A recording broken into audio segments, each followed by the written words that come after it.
Everybody, welcome to June 9th, 2026 Municipal Planning Commission meeting.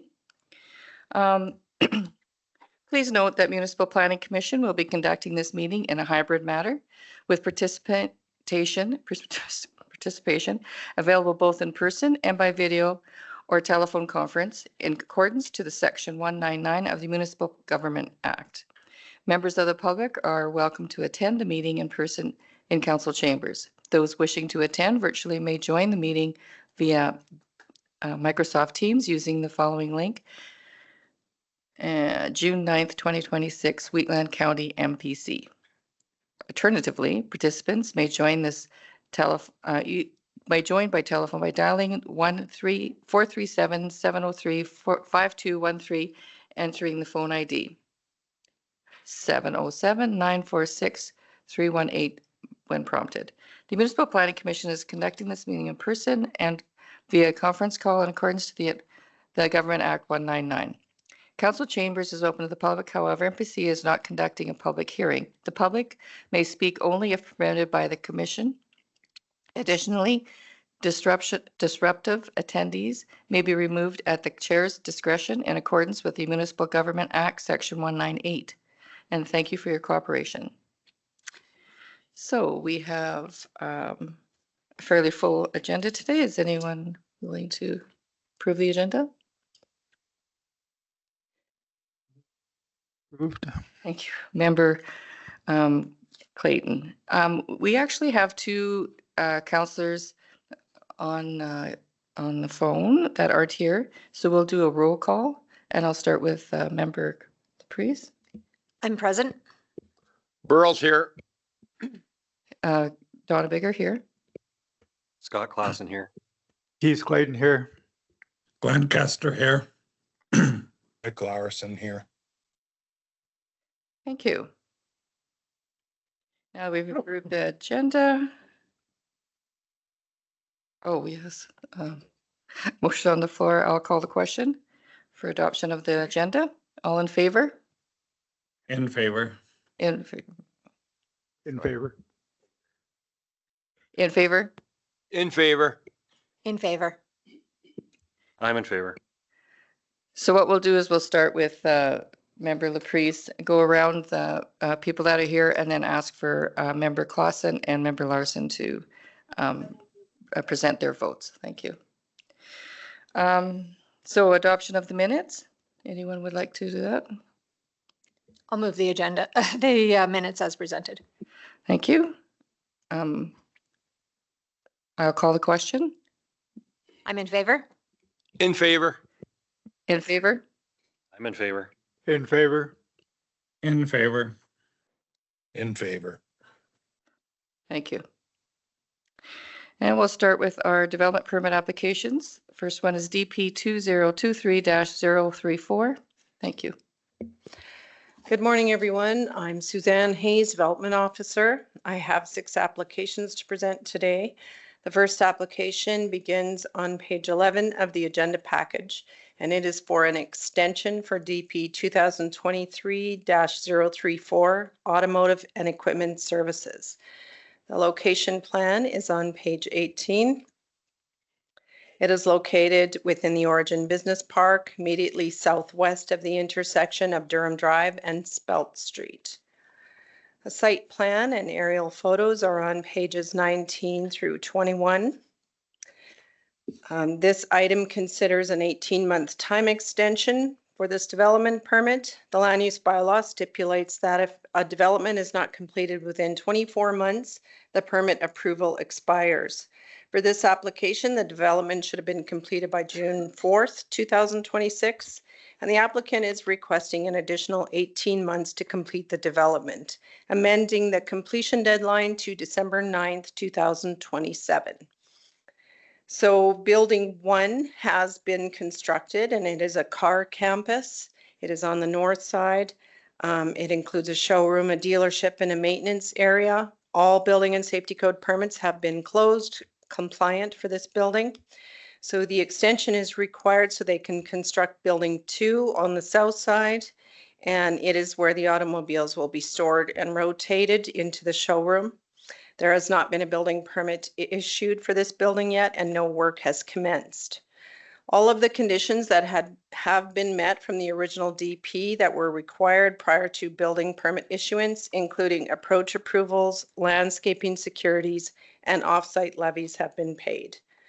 The master schedule of fees authorizes that a development extension may be granted one time only, and this is the first extension request for this application. And that concludes my presentation. Thank you. Thank you, Suzanne. MPC's wishes. I move that the Council Planning Commission approve an extension for development permit DP 2023-034 to extend the development permit completion deadline to December 9th, 2027. Thank you. Any discussion or questions?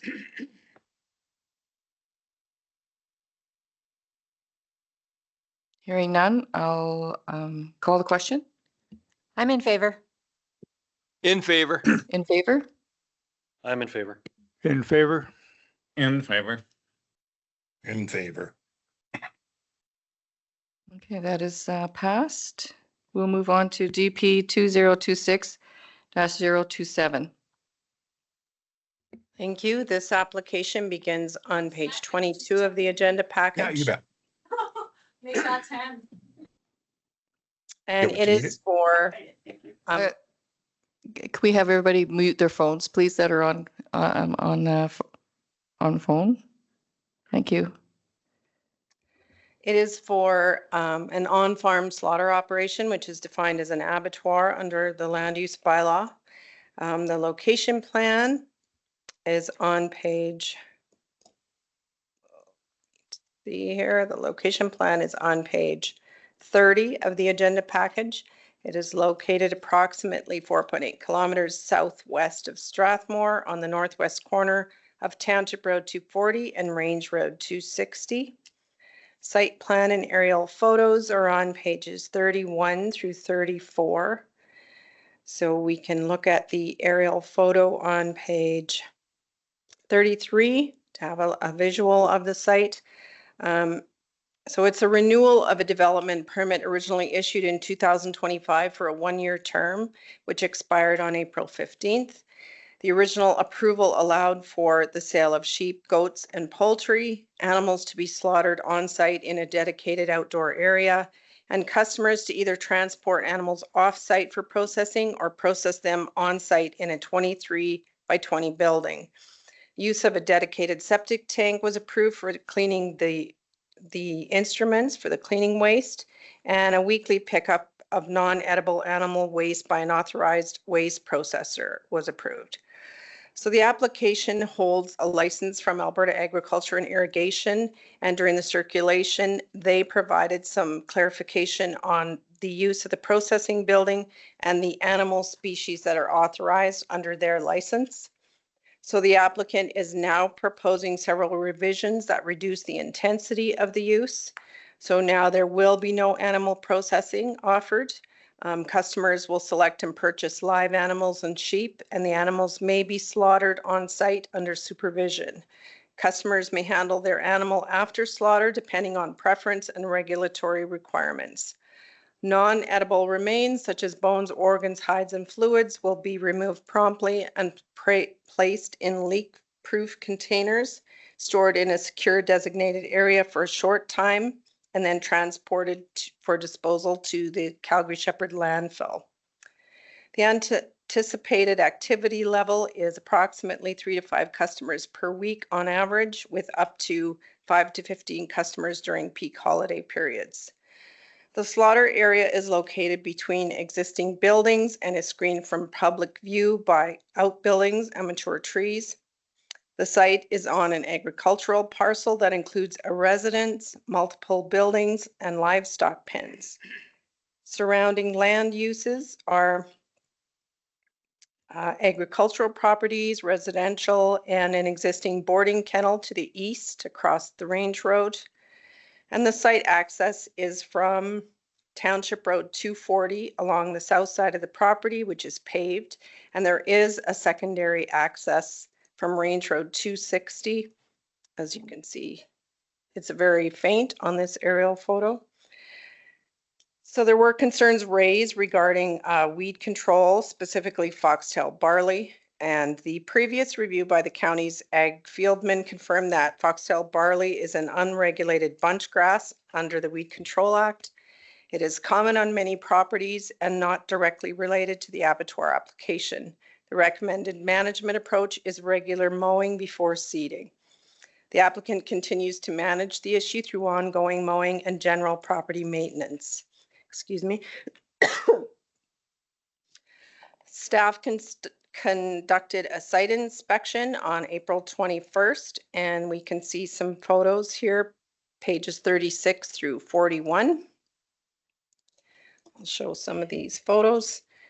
So animal feed is supplemented through the Loop program, which connects grocery growers with farmers so that unsellable produce can be sold as feed.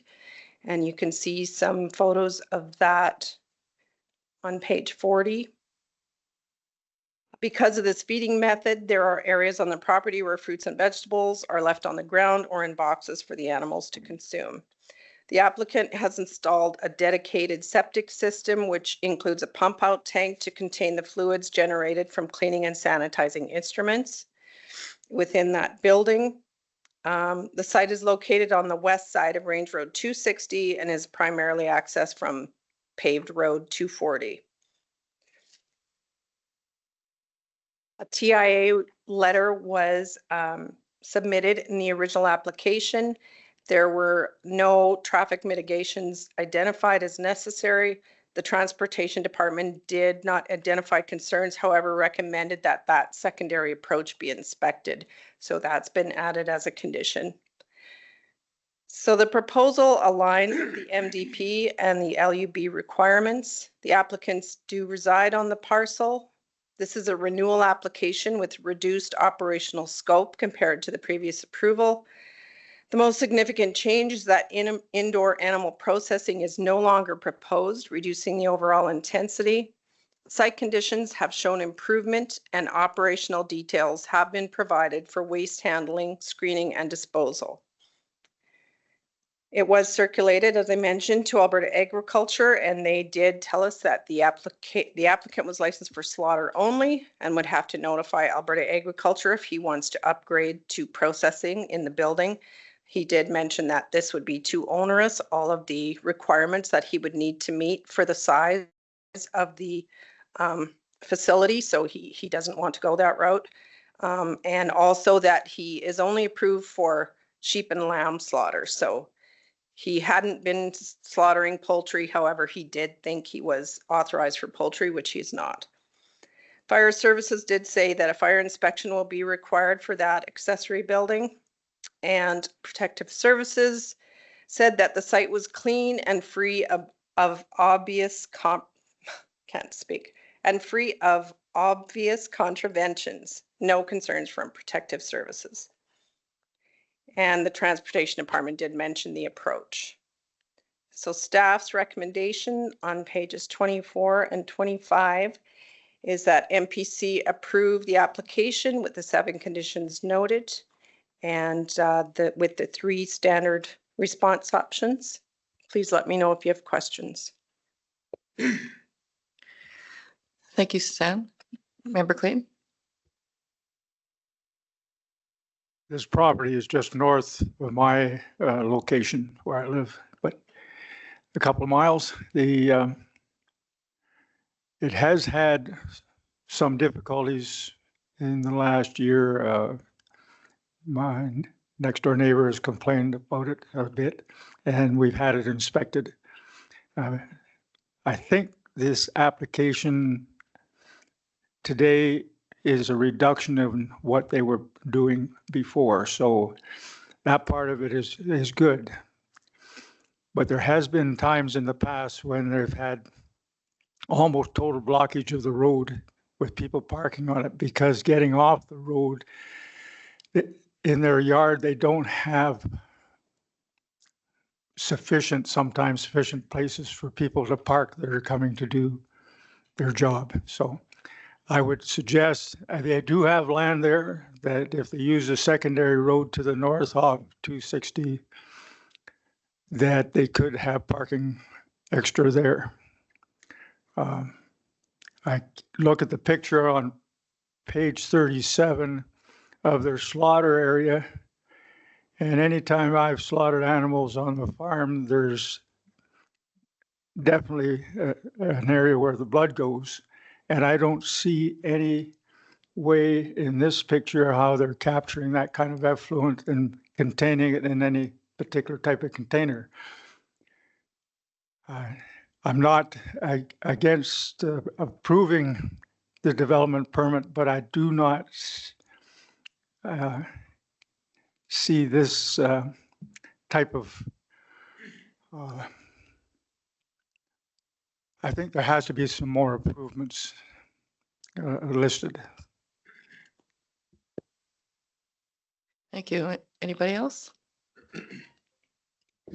I also received a couple phone calls with concerns about this, and I'll echo what Councillor Clayton says. I mean, if you're going to slaughter right there underneath that A-frame, you're going to have birds and scavengers, and they will affect the neighbors.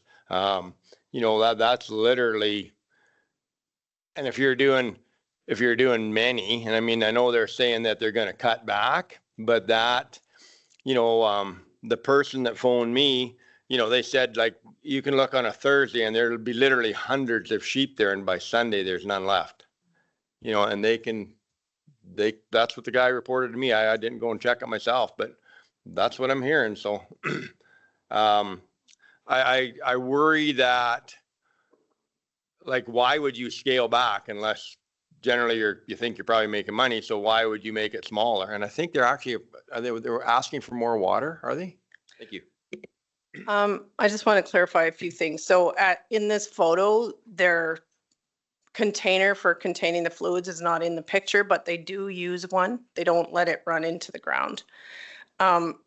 They are reducing, what they're reducing is not the amount that they're slaughtering, but slaughter and processing are two different things under the provincial licensing, and they were processing, allowing people to further butcher the animals in this building, but they're not allowing that anymore because they realize that it's too onerous what they would have to do with the province to get this building approved. So they're just using it for cleaning their instruments and stuff. So I don't know if they're not reducing the slaughter or the water.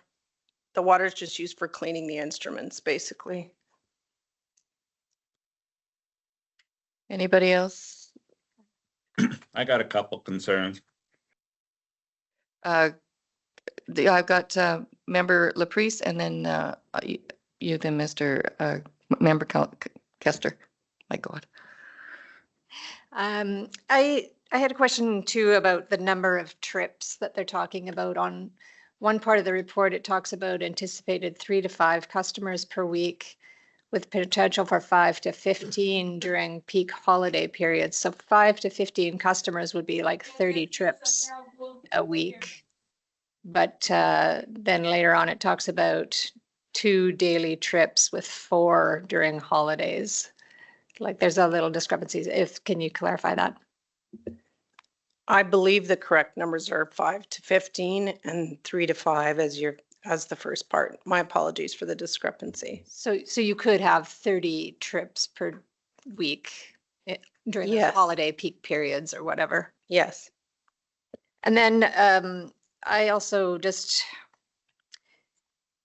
I noted that the complaints that neighbors have talked about in the letters here have mostly been addressed by administration in terms of the weeds. I mean, everybody has barley foxtail, and yes, they need to be mowed to try and keep them from going to seed. We all try and do that. Kill days had been confirmed that those were days that we had approved in our previous approval. So that's not exactly complaints about the actual authority to do this work, and it is in the provincial legislations. That's not really a valid complaint. The one that I feel is important, has to do with maybe an unsightly property and has to do with that loop program. I wouldn't be happy if my neighbors had a, a whole bunch of cardboard boxes all over their land and then, once it starts blowing and the food is taken out of them, it gets to be a mess. Would we be able to have a recommendation that they would have to build proper feed troughs to then put that food into it so that it's not kind of an unsightly nuisance? That's something that we can do. I'm going to have to defer to our management team as well, because that's part of the agricultural operation, and I'm not sure what we can regulate under that aspect. If they didn't have the slaughter operation, we wouldn't be doing that, but maybe because it is tied to the slaughter, we could. Pardon? Through the chair to the committee, some of the things that we could consider would be extra screening for some of that area, so it's not visible to that area, maybe not the entire area, but at least the slaughter area. Like the landscaping, something to do with that too. Yeah. I think this is just about the feed though, not the slaughter, right? What you're talking about is that feed. Yeah. So yeah, you know what? I think that if we mention this to the applicant, he would probably be willing. He's pretty cooperative when we ask him to do things. Yeah. Any other member Kester? Yeah, since last year, we've had other on-farm slaughtering come in, and it's given me time to pause and reflect on them. And there's a few things that come to mind. Last time, we were told or we were informed that animals were to be on the property for 30 days before they were slaughtered.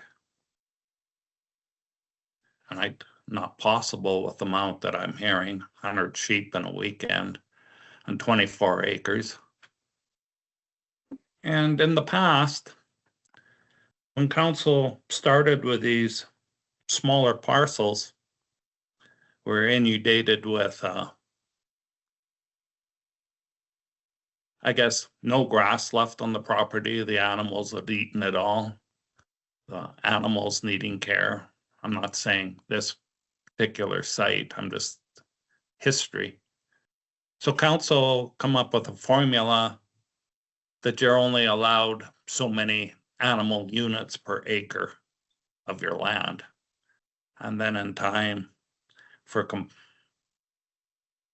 I guess, compliance issues, the county moved away from that and just went strictly with SPCA and report any shortcomings to the SPCA. That being said, on 24 acres, if I'm hearing 100 sheep on a weekend, that's quite an influx.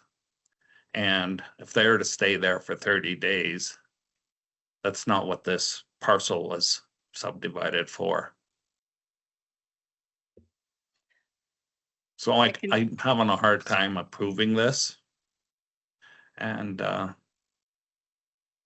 secondly, the traffic.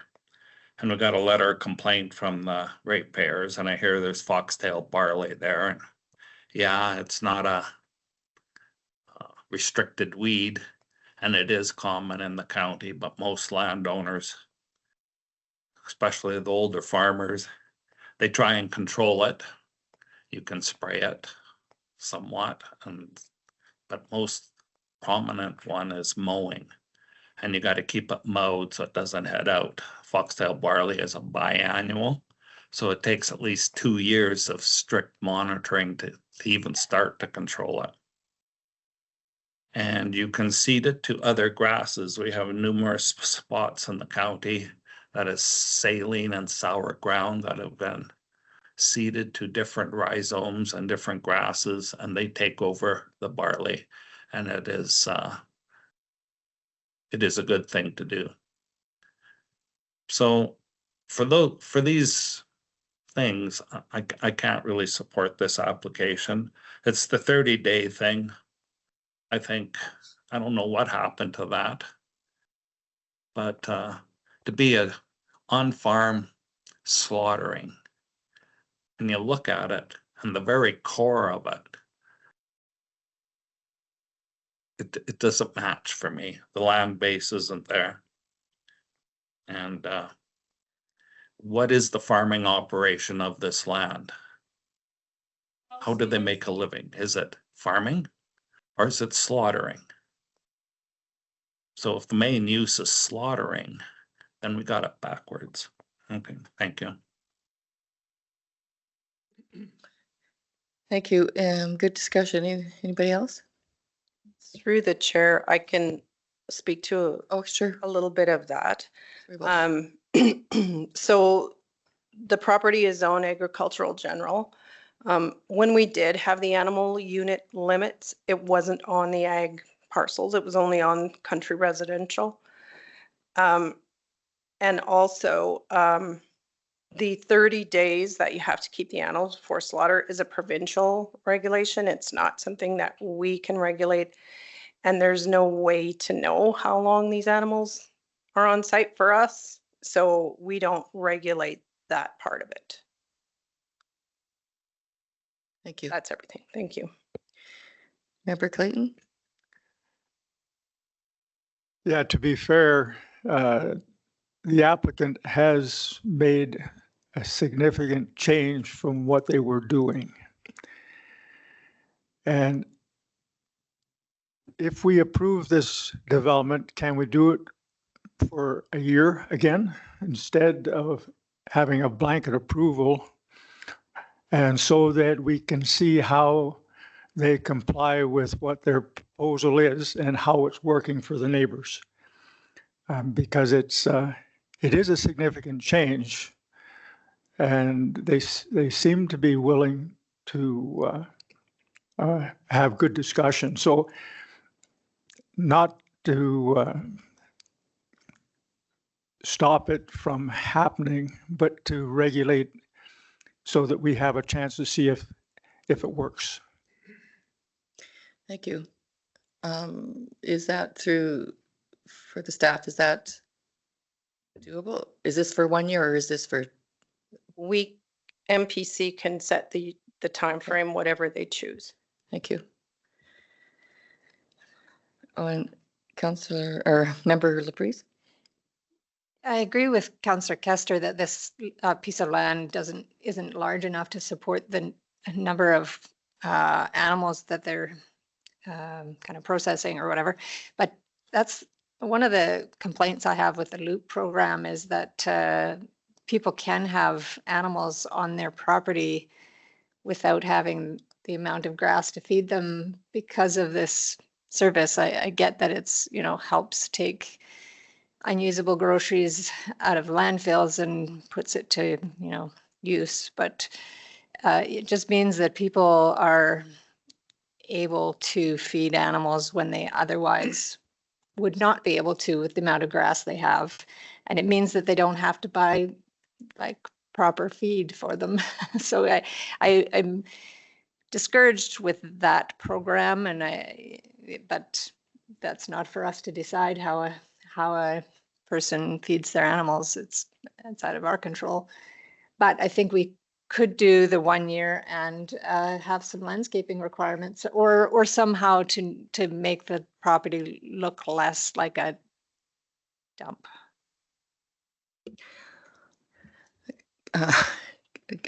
Member Clausen. Thank you. Just listening to everybody here, I agree with the 1 year. That was one thing I wrote down. The problem with these is the oversight and regulations is we had a presentation come in here for ASB and told us this is not just our problem, it's provincial wide, and we know how many inspectors are out there, and it's for food safety reasons. It just baffles me how we go back in time 50 years or 70 years. Landscaping, I agree with.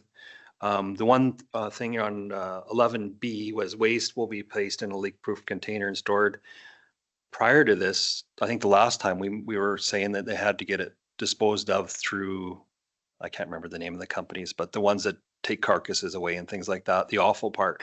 The problem that I see with this, and I've seen it firsthand, is some people may take it with them in their thing and then it'll be dumped on the side of the road on Glenmore Trail on the way back in a garbage bag. I've seen it many times in many different areas of the county because it goes with the person that took their animal and they'll put it in there and then there's nothing.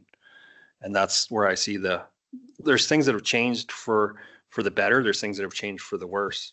I didn't support this the first time and it got appealed and was won. So I still think it's not what we want in our county, but it is ag use. It is it's a acceptable land use, and it's one of those loophole things that you're trying to close up fast, but I don't know if we can. Thank you. Member Clayton, you had something else? Just a little old piece of background information. We used to, on my farm, feed pigs. And we got leftover from the city food to not so much supplement their food, but it was good food for them to grow with. And I hate to say it, but that's sometimes the only time I ever got good food for our personal use. But that's neither here nor there. It's a way to help the ecosystem so you don't put it in the landfill if it is put to good use. But I would like to make a motion. Or do we have a motion that includes the time limit? Do we add that as a condition now? Yeah. So it could be added as a condition. And I believe the landscaping can too. I've usually seen it in conditions. I just had one thing to say too, if I could, before you make your motion. The waste hauling trailer, I didn't know it had to be in a That's what I leak was gonna proof. bring up. It doesn't on page, if that's the one, page 38, it doesn't look like a leak proof. If we could make sure that that is being followed. I believe they're leak-proof containers hauled in the trailer. Or what? Sorry. Leak-proof containers hauled in the trailer is, I believe, they're what they, Oh, it's inside that. yeah, Gotcha. like Thank they you. put them in bins. Yep. Yep, thank you. Member Clausen? Yes, before motion, and go back to that leak-proof container and stuff, because if you go to an abattoir in Strathmore, for instance, they have a bin there that as soon as the animals are disposed of, and there's a company that services that every day to get rid of it.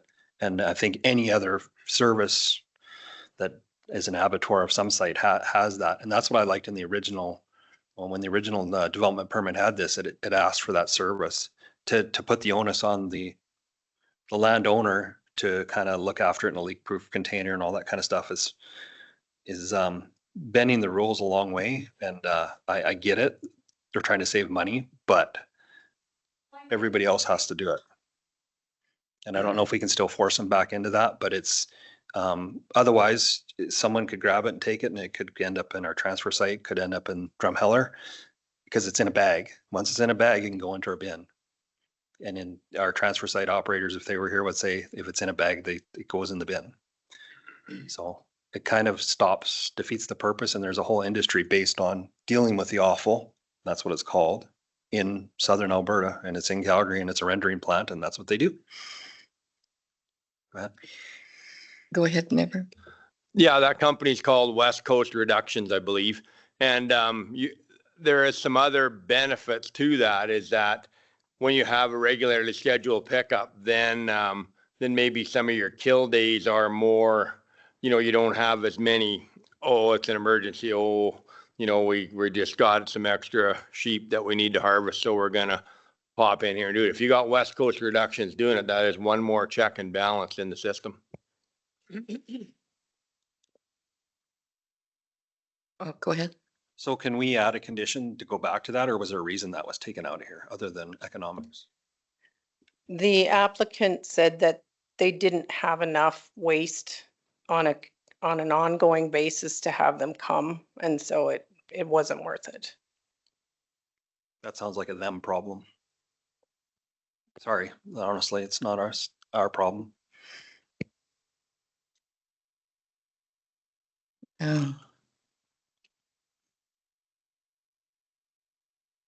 MPC's wishes. I don't know. Is there any more discussion? Did you want to change this condition to say the waste will be disposed of by West Coast Reductions? I don't think you could name the company, but you could just name the service. Type of service for it, like whatever we had in the original Okay, dealt with it. And that just solves all the problems. And I sit as the vice chair for Drumheller Solid Waste, and I know if it goes into bags where it's gonna end up. But you know everything. Because that just solves it. There's no. And if we can add that condition, I don't know what everybody else wants, but I think it's a good condition to have. We have member Clayton was going to do the motion. Is that okay with your motion? Does that work into your motion? Absolutely works in my motion.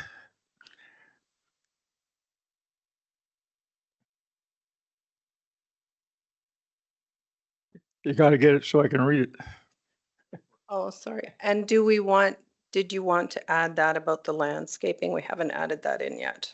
About the what? Landscaping and screening of particular areas? Of the food areas? Is that what the, Yeah. That's where I see it. It'd be the processing area, I think. No, it's the Processing. feeding No. area. Feeding area, okay. Like it's the boxes all over the pasture. okay. I will discuss with the applicant as well about putting it in proper feed bins rather than on the ground. Landscaping, so would landscaping be around the farm pasture?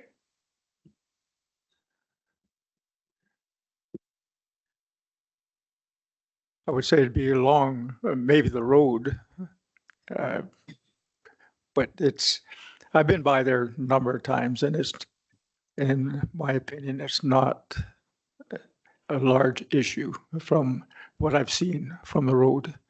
I'm not to say it isn't some days, if they got a lot of boxes, but I think if they put a proper feeding stations and take care of their boxes right away, then that's not an issue. For me, I've had used alternate feeding sources for cattle before. I've never used boxes in the field. They are biodegradable. I can see where but some of those boxes are wax and they do not biodegrade. But if they just simply put the boxes and dumped them out on the ground, that's fine too, because it will compost into the ground. That's just a simple thing. It can be fed. You can ground feed that stuff as long as it's not in a wet area. And the animals pick and choose what they eat. For me, I don't have a problem with that. I have more of the screening that I've heard from previous years was the actual area where they dispose of the animals, slaughter them, and, remove the offal. That's where people have seen, and it is kind of hidden, but if you're asking to screen the whole place, that's a totally different thing. And it's agricultural use, so careful what you're doing. All have to do it. So screening of screening of the slaughter area is what we're proposing? That's just my view. I don't know what everybody else thinks. Yeah. I'm not. I got a couple more comments when I get a chance.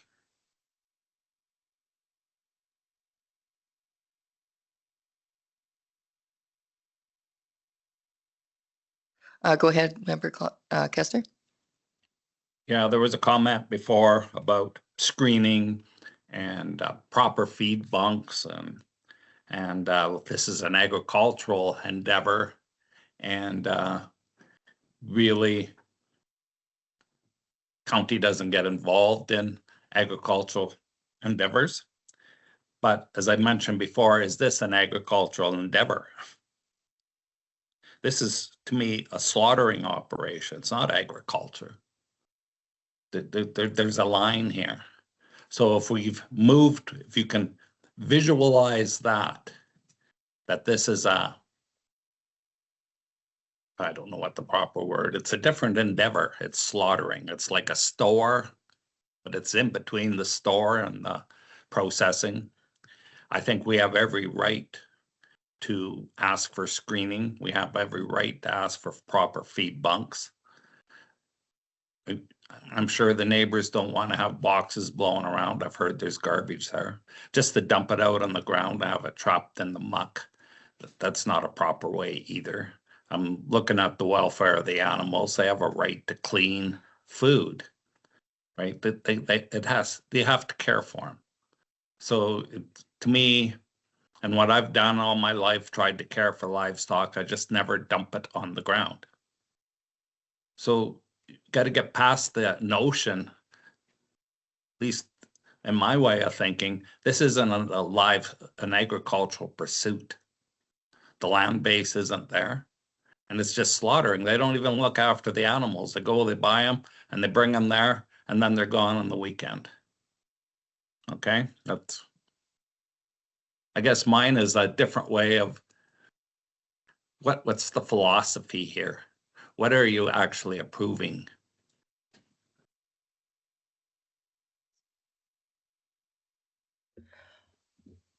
Through the chair. So the slaughter area itself, as you can see on this photo, there's trees here and trees here, and there's buildings around. So I'm not sure if that area is the issue, but what my understanding is, it's the boxes and the feed on the ground in these areas. So I would be willing to add the condition that the feed be placed in proper bins rather than landscaping. I don't know if that's going to do what you're wanting to do.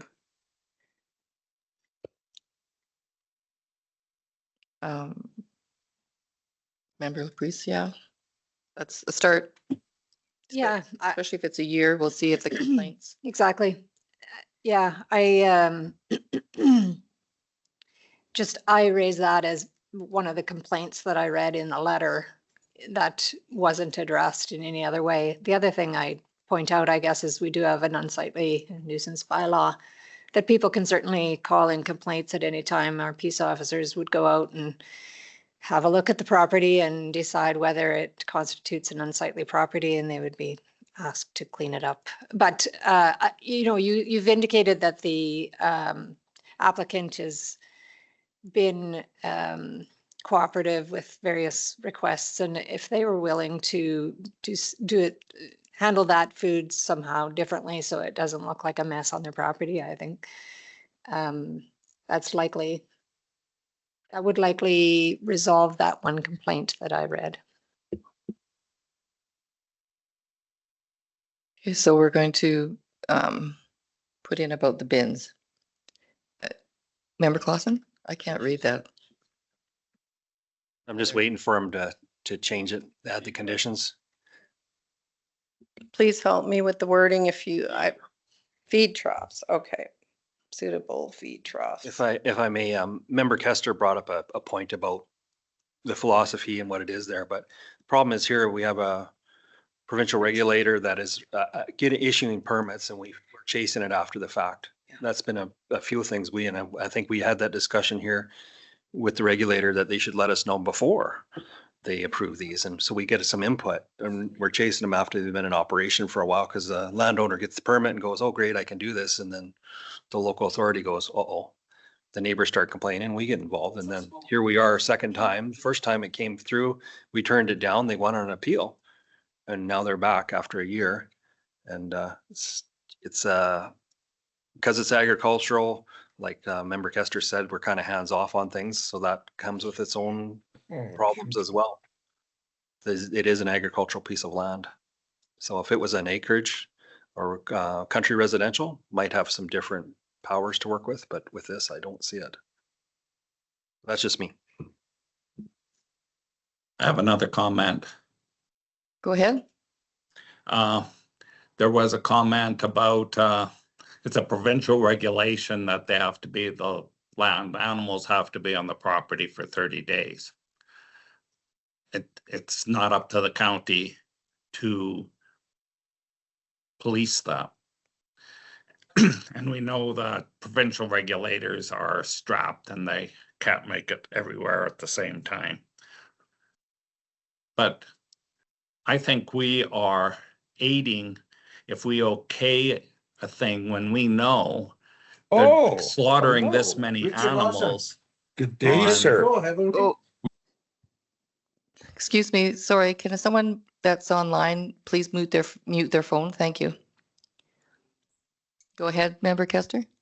If we approve something knowing that they are knowingly going to slaughter this much, I think we're aiding and abetting. If they want to slaughter 100 sheep, they should have once a month, they should be there for the whole month. And if we make it so they can do it and we turn away and say it's somebody else's problem, no, this is a problem that is there for a reason, and we should be helping. It's nothing for us to turn a blind eye. We have neighbors there. We have people's health there. We're supposed to be helping each other. I'm talking about the province. And if we facilitate this, then yeah, we're no better than anybody else. Thank you. MPC, oh, go ahead. Sorry, you may have a point, Member Kester, but we've already seen that we can deny it and it'll get appealed. So I think we need to make sure we have as many conditions as we can to try and protect the neighbors. And maybe we need to, I know our provincial ASB is advocating to the province to tighten up the on-farm slaughter legislation. And I think we can put pressure to get that rolling so that either more inspections can occur or the legislation can be changed to better reflect the intention of that legislation. I don't want to take away any landowners' rights to do their on-farm slaughter. It's something that people want to be able to do. You know, whether they're a traditional rancher with their own animals they care for yearly, or whether it's somebody who's got them for 30 days. You know, we need to advocate to the province to improve it. But I think today it's our due diligence to make sure we have as many conditions as we can to try and mitigate the issues, because the legislation is out of our hands. Yeah, I agree. Go ahead, Member Clayton. I agree. I would like then to try and make a motion that we can agree with. If the conditions are in there that we've discussed, then I would say we issue the permit for a 1-year period with conditions that we have discussed, which includes proper feeding, proper parking, proper waste control,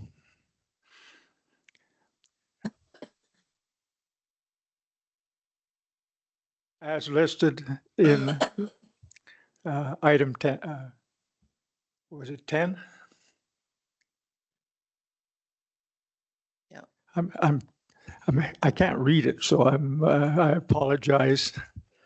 I still can't read it. If you make the motion to approve it with the conditions as presented, As and presented. I can actually read them, or Suzanne can read them after that. That'd be my motion. Thank you. So the motion was to approve the DP 2026-027 with conditions from 1 to 17. And if you could just read out the new ones that were added to the public. Yes, we have added condition 10, development permit to be issued for a 1-year term expiring on June 9th, 2027. We've altered condition 12 to have item C will be, the waste will be disposed of with a service, and then I will get the wording from the original condition and put that in there. And we've added condition number 14, animal feed to be contained within suitable feed troughs rather than on the ground or in boxes. And then that'll be 16 conditions in all. Thank you. Thank you. I'd like to add a condition. Council Kester? I would like to add, and before I mention the condition, I know it was appealed last time and it might get appealed this time. But our job is to make it as best as we think we can do it. And if it gets appealed, that's out of our hands. Our job is to be the best that we can be. So my condition is, and I'm really concerned about this 30 days. We can make a condition, and I've seen it before, that they follow all provincial and federal regulations.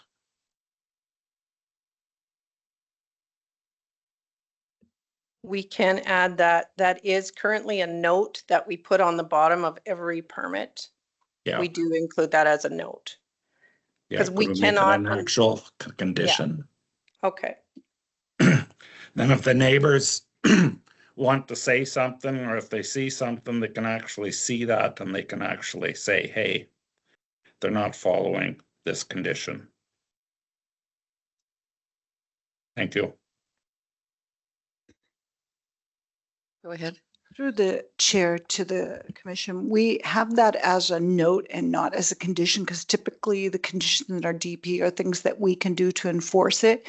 And because we can't enforce provincial legislation, we can notify the province if we notice that the sheep aren't there within 30 days. But it's not one that we can enforce and stop the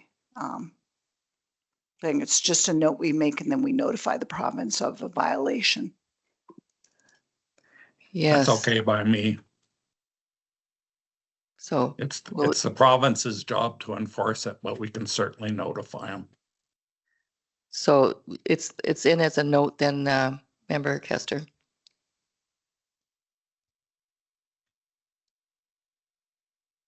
So long as the county has the obligation to notify when they see something is wrong.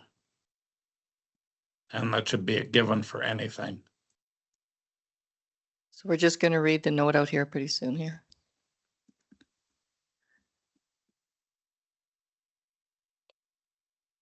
Applicant shall follow all provincial and federal legislation regarding on-farm slaughter.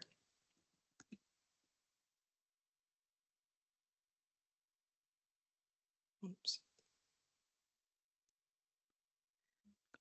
Okay, we have a motion and, oh, do you want? I agree oh, with that. He didn't change it. He just left it as a note. Okay, so it says it's not as amended. Okay, so lots of good discussion, and I will call the question. I'm in favor. I'm in favor. In favor? I'm in favor. In favor? Opposed.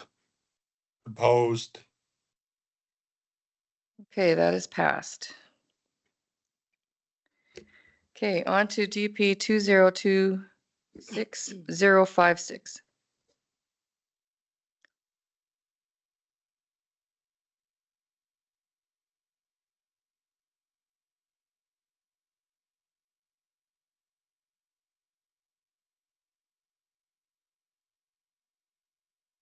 This application begins on page 50 of the agenda package.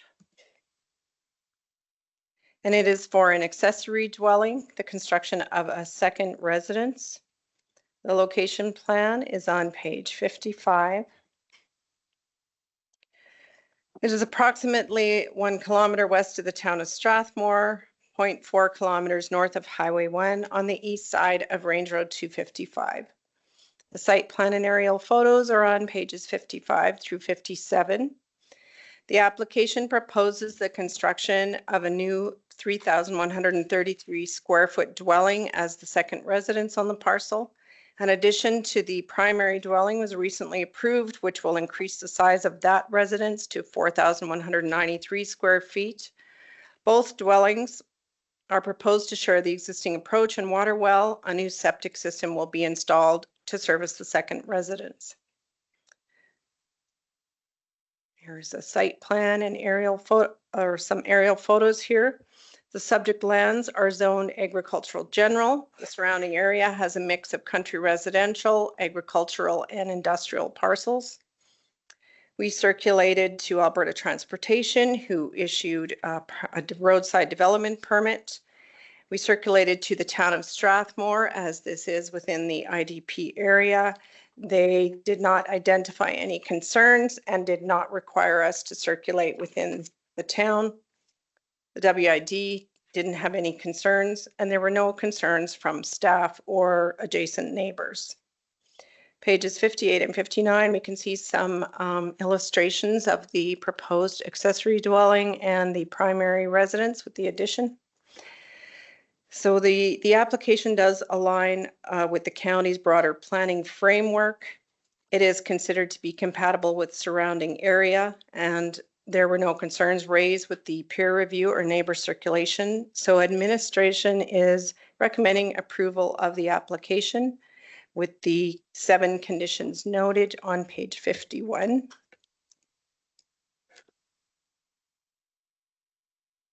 And that concludes my presentation. Please let me know if you have questions. Thank you. MPC's wishes?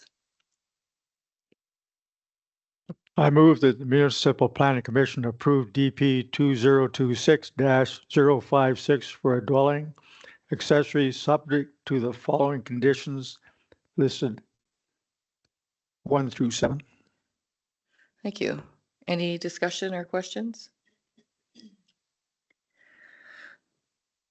Seeing and hearing none, I will call the question. I'm in favor. In favor. In favor? In favor. In favor? In favor.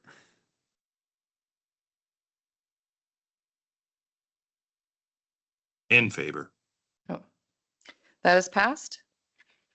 We'll move on to DP 2026-057. Thank you. This application begins on page 61. It is also for an accessory dwelling. It is located, as per the location plan on page 66, it is located within the hamlet of Carsland, immediately south of Langdon Ave, immediately on the west side of Strangmere Street. There is a site plan and aerial photos, pages 67 through 69.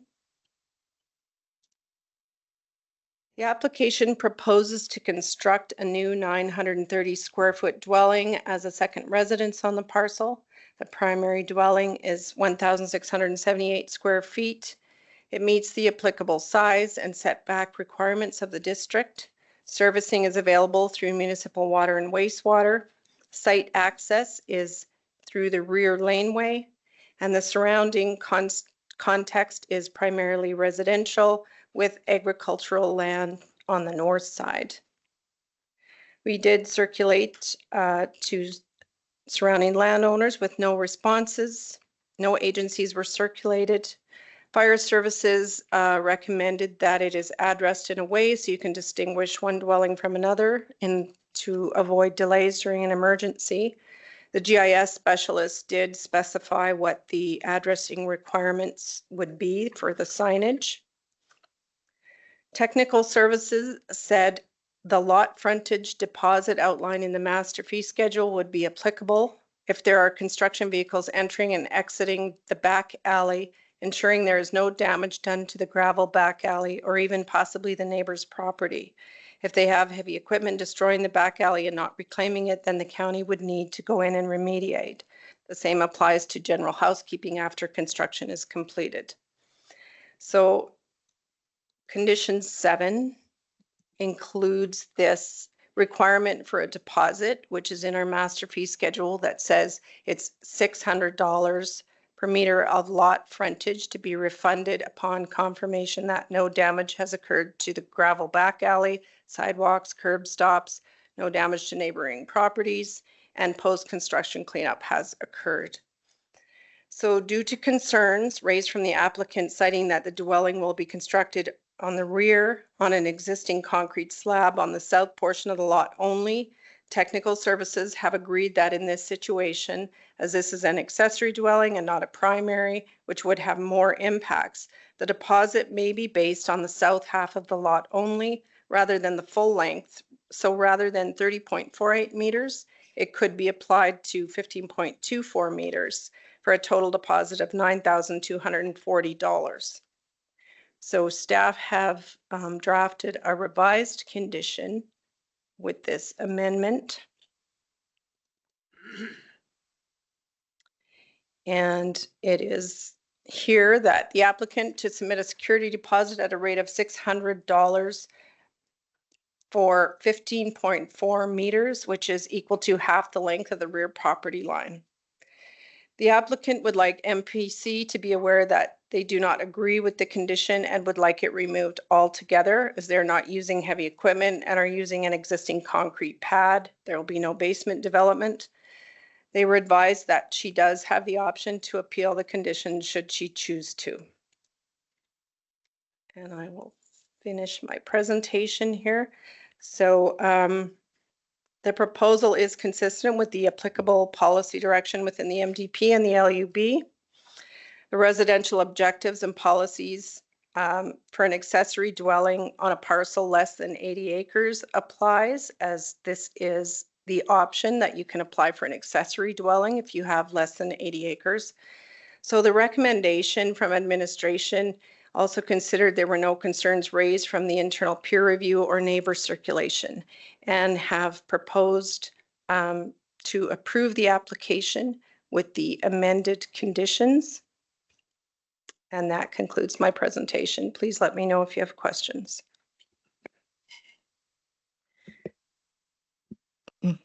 Just a question for staff. I mean, that house appears to be on the end of a road, so there's no concern about extra traffic or parking on the street.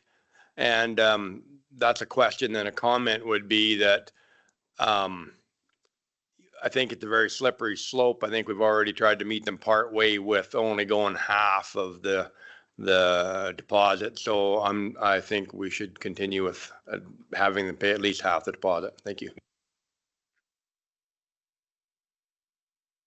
Any other questions, discussion?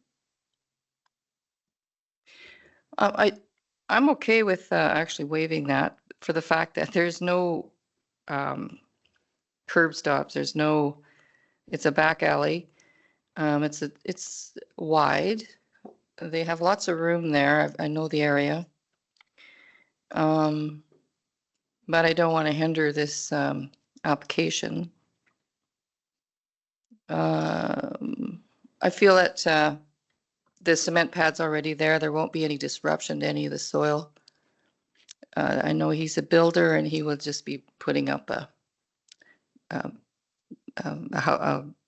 constructing it right there on site. But I'm willing to, I'll make the motion that, where's the motion? That Municipal Planning Commission approve DP 2026-057 for a dwelling accessory subject to the following conditions from 1 to 9, with the amended deposit. And I'm just wondering if we could, I could see the gravel, but the gravel wouldn't cost $9,000. So I'm willing to even split that more in half, because there is no curb stops, there's no sidewalks, there isn't anything else that could be damaged there. So it would be 15, it would be 8 meters, of which I can't read that far. Would be 8 meters, which is equal to half of the, or which would be a quarter of the length property line of the frontage. And if anybody will accept that. I do know the area. It's, as you can see right here, it's already got the pad.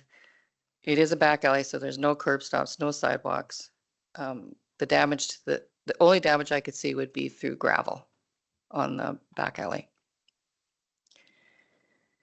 Go ahead. I'd have no problem with that. And I have a comment. Go ahead, Member Kester. if, in other areas of the county, not so much in hamlets, but out in the country, developers, they sometimes sign a work and access agreement. And pictures are taken and Public Works goes out and access the road. And if there's any damages done to it, then the person that applied for the permit is liable for it. So instead of a deposit, if they were to, I'm thinking it's possible, have to ask staff, a work and access agreement. And if any damage is done back there to the gravel or whatever, it's appropriate that the person responsible fix it. It's just that we would have a piece of paper that says that we could facilitate this. So I think it's called the work and access agreement. Makes sense. Through the chair, I have one comment, and management can correct me if I'm wrong, but I believe a work and access agreement is for if you're working in a road allowance, if you're doing work on a road or in a road allowance. Does it not contribute to, if you're building a factory off the road allowance and you got to get through the road and through the road allowance to cover them damages? Sometimes we used to have feedlots, work and access agreements, and they had to grade it and went out. I don't know what it was at the time, but I would be happy if we had some sort of instrument like that. And they wouldn't have to pay the deposit in this case, but we have to have a way to, if there are damages for whatever reason, a thunderstorm or whatever, just so we have a vehicle to recoup. Could we add the condition that it's at the discretion of the transportation department? I If would that's- agree to that. Yeah, if it's the correct instrument, then we can put that condition on. Okay. Member Clausen? Actually think Member Kester brought up a good point. That is, because I'm thinking the ones that I've seen used in my area, and it was basically using the road allowance to get to a property. So if you do damages on that, then it covers that. So kind of a different method. And in this area, I think it would be appropriate for it because it's really, there's no work from the front, or hopefully the sidewalks aren't touched, but we're still covered if that's an appropriate tool to use. I'm happy with that. Sounds good. Good discussion. Anybody else? So the only downside, a deposit, we have the money. If the damage is done this way, we have to go after somebody for money. And then you have the potential for disputes and I don't know. How does that dispute work? Would it go on to their taxes? If they didn't fix the road as per their access and work agreement, do they not pay a deposit for those? Yeah, I think we'd keep the deposit and do the work. Oh, so how much is the deposit for that? Do they know? Do you know? Yeah, we just want to make sure it's not more than what they're asking. So it's okay to go with that if you put that in the condition, if it's lesser than what I've proposed, right? Is that all right?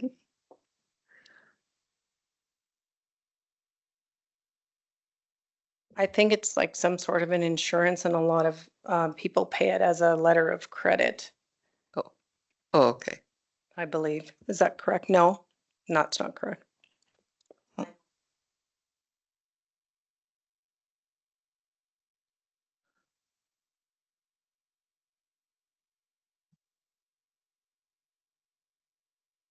Ultimately, either way, it is a refundable if they don't do any damage. So it's, I understand this one is very minimal chances of damage, but there is some, and we do it for everybody else. So either way, I'm happy with, as long as we have some kind of way of fixing if something happens.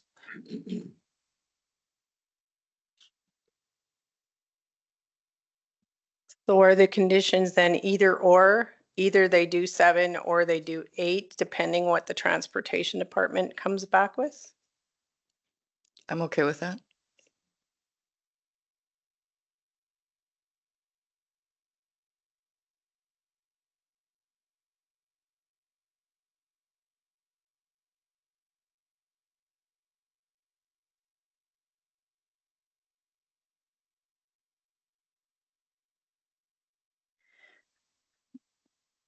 like, Hibbs? so for me, I mean, even if you're at a couple $100 a square foot, that's a 900 square foot building, that's 180 grand.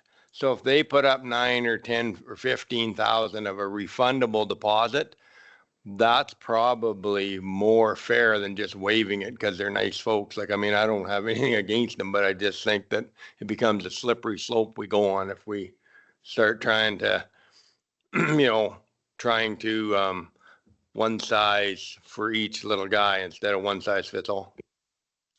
So that there is still a deposit coming then. But there is no sidewalks, there is no curb stops, there's nothing. It's a back alley. Well, I've made the motion as amended.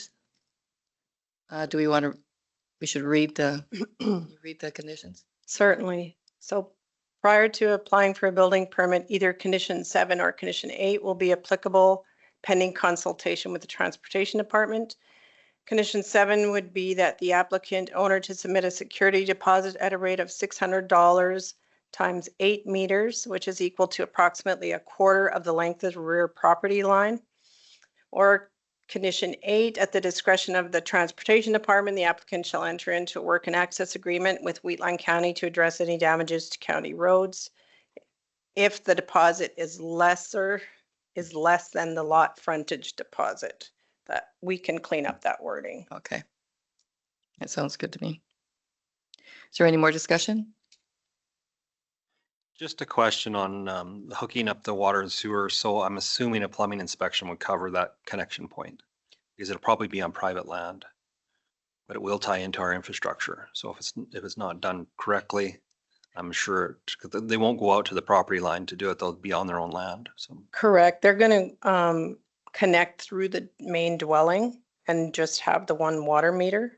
So they won't be connecting directly to our infrastructure. just ensuring that there's an inspection, some kind of inspection Yeah, there'll process, through be the plumbing, Yep. just in case something happens on site later on. Yes. Thank you.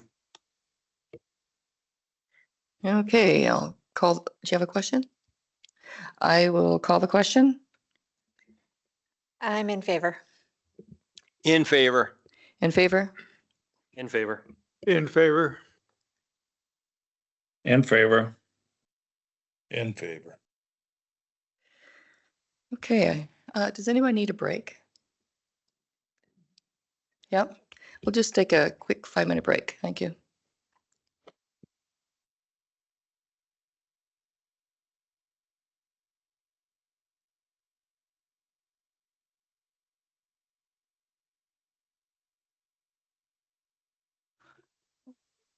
Okay, are we ready? We're all here now again? We'll move on to DP 2026-063. This application is also for an accessory dwelling, begins on page 73 of the agenda package. The location plan is on page 78.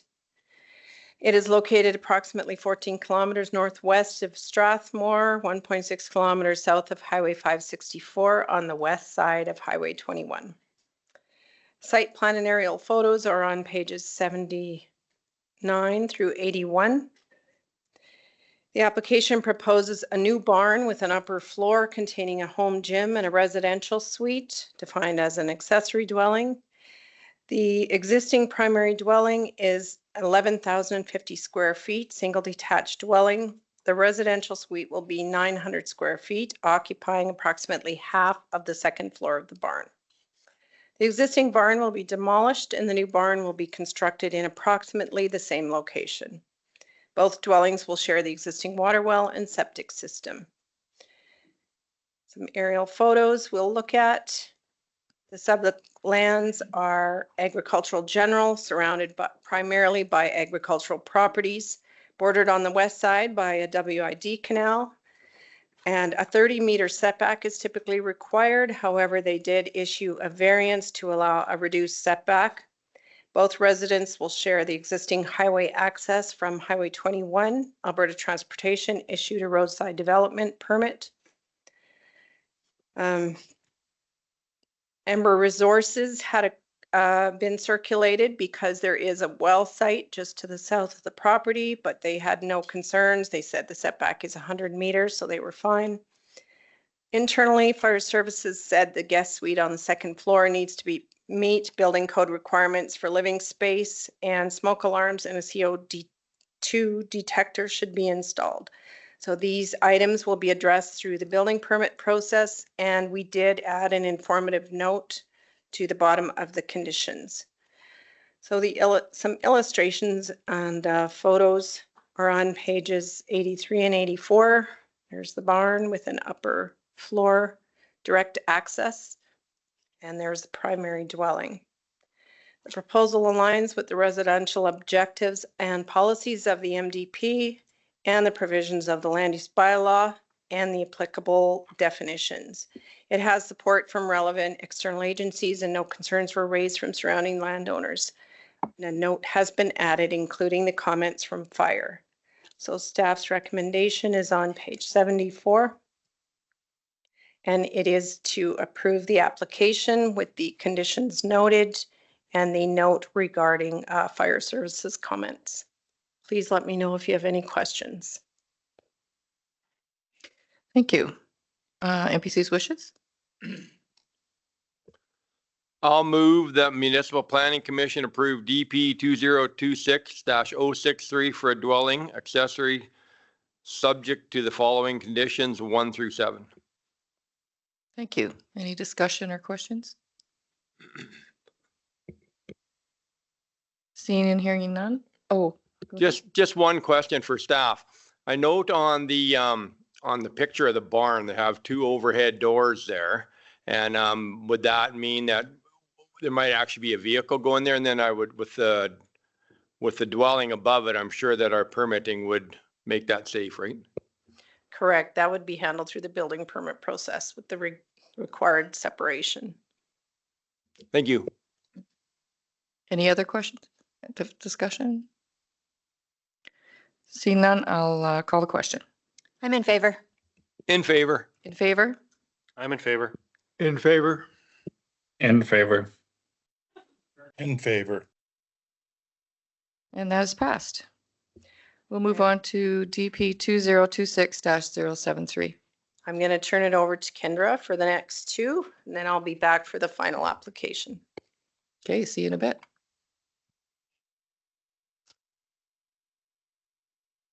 Good morning. Good morning. My name is Kendra Rosada, Planning and Development Technician, and I have 2 applications to present today. The first application is beginning on page 85 for file DP 2026-073, which is an application for 6 existing accessory building structures with variances required on 4. On page 89, the location plan shows the parcel, which is approximately 0.64 kilometers north of the town of Strathmore, 1.29 kilometers east of Highway 817, 275 meters west of Range Road 251. This application is to address 6 non-compliant buildings, structures located on the subject lands, which were identified through a compliance review. A development permit has been submitted for the shipping containers with the variance request on the 4 sheds as identified from the real property report shown here. There is a zoomed in area, the cluster of sheds here. Sheds A and B are 0.47 meters apart, and sheds C and D are 0.57 meters apart. The required setback between buildings and structures is 1.52 meters. An aerial view is following with a zoomed out view on pages 91 and 92. And 93 shows our circulation map. Pages 94 and 95 show some additional images of the property with a view of the shipping containers from the road and the primary dwelling. The subject parcel is surrounded by agricultural and country residential properties and is bordered on the east side by Range Road 251, In order to receive compliance status, development permits with a variance are required for the 6 buildings. Alternatively, the buildings or structures may be either removed from the parcel, a permit may be issued with a requirement that the structures be moved into compliance, or approval of a development permit with a variance to the setbacks is required. We did circulate to landowners within 1 mile. We did not receive any responses. The town of Strathmore reviewed the circulation and had no comments or concerns. Their development services department confirmed that no further circulation within the town's boundaries was necessary, and no comments or concerns were raised from the internal circulation. The land use bylaw variance criteria and alignment of the application with statutory plans has been outlined in the policy analysis section of this report. The following recommendations considered that no concerns were raised from internal staff or surrounding landowners. Staff are of the opinion that the land use bylaw variance criteria has been met and has provided a recommendation on that basis. Page 86 shows our recommendation. Staff's recommendation is to approve the application with the 4 conditions noted. MPC has the standard 3 response options to consider. That concludes my presentation on this, and I'm available for any questions. Thank you. MPC's wishes. I'll move that the Municipal Planning Commission approve DP 2026-073 for 6 existing buildings, structures with 4 requiring a variance subject to the following conditions 1 through 4. Any discussion or questions? Just a curious question. 4 of these buildings are containers, which are easy to move. Why do we not make the applicant get the proper distance between the containers? I just don't understand why we have to give a variance approval for something so easy to move. Sorry, if I may speak through the chair. The containers themselves do not require the variance, only the shed structures.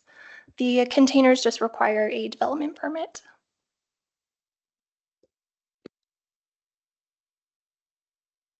Go ahead.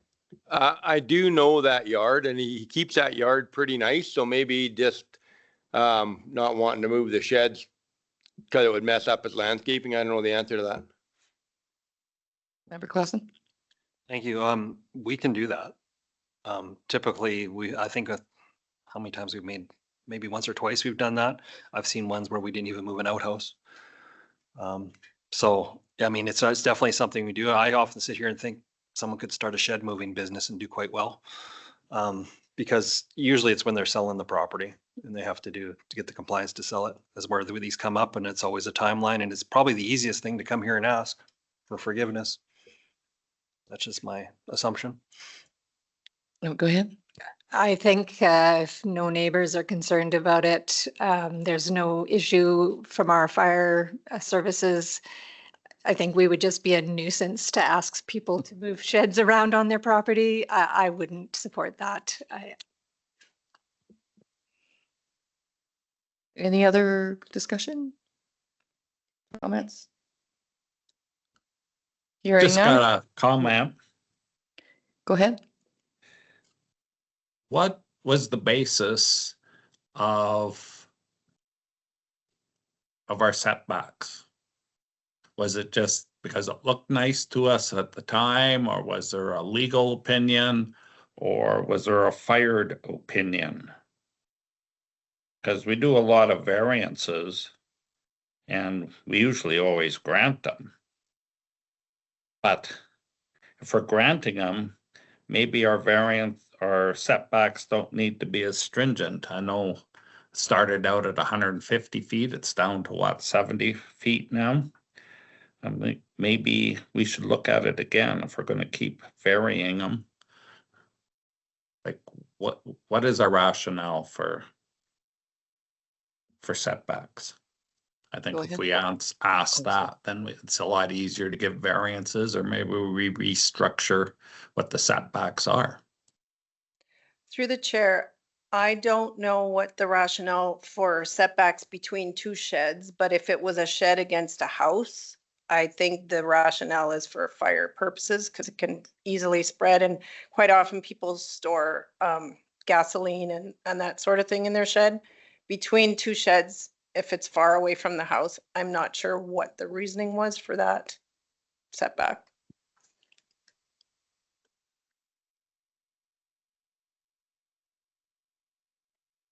Is this something that we'd want to bring up at the committee of the whole? Another discussion? I wonder if we're trying to simplify things, having the same setbacks between any building, being a house and a shed. Like you could go into ad nauseum detail of if it's a shed in this, if it's a shed in that, if it's a garage in this, if it's this and this, if it's like I don't mind having one setback and then varying them as required. I think that's the simplest. Thank you. Any other comments? Hearing none, I will call the question. I'm in favor. In favor. In favor? In favor. In favor? In favor. In favor. That is passed. So we'll go to DP 2026-078.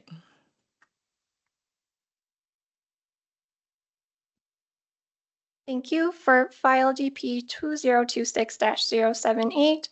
This is an application for a dwelling manufactured type 2, which will be the second residence on the property. The location plan can be found on page 101, showing the parcel is approximately 7 kilometers east of Cluny, immediately southwest of the intersection of Highway 1 and Range Road 205. The site plan and aerial photos continue on from pages 101 to 109. This application proposes the relocation of a pre-owned 1,152 square foot dwelling, originally constructed in 1990, to the subject parcel as a second residence. The existing 1,696 square foot dwelling will be considered the primary dwelling. The subject parcel is zoned agricultural general with a parcel size of 118.9 acres. Pursuant to Section 8.17 of the Land Use Bylaw, a second residence is a permitted use on parcels greater than 80 acres within this district. While the proposed second residence meets this threshold, a dwelling manufactured type 2 is classified as a discretionary use and therefore requires additional supporting information to demonstrate that the relocation of the dwelling is both appropriate and viable. Under the Land Use Bylaw, the dwelling is classified as a dwelling manufactured type 2, meaning a prefabricated transportable dwelling unit that has previously been occupied as a residence. The Land Use Bylaw requires that manufactured dwellings be maintained in a good state of repair and, when constructed after 1976, be built to the Canadian Standards Association standards or other applicable standards in effect at the time of construction. Applications involving a dwelling manufactured type 2 must include a pre-application inspection report prepared by a safety codes officer or professional engineer to assess the structural integrity and overall suitability of the dwelling. The applicant has satisfied this requirement. The inspection report identified no significant concerns with the dwelling other than minor repairs. The recommended repairs have been incorporated as conditions of the development permit, which must be completed prior to the return of the refundable deposit. On the site plan here, you can see that the existing primary dwelling, which is situated here, and the proposed new dwelling site will be located in the orange rectangle. The subject parcel is surrounded by agricultural and country residential properties and is bordered to the north by Highway 1. The dwellings will share the existing approach, and the proposed second dwelling will be serviced by its own well and septic system. On page 105, our circulation map is shown. And 106 to 109, we have additional images of the proposed accessory dwelling.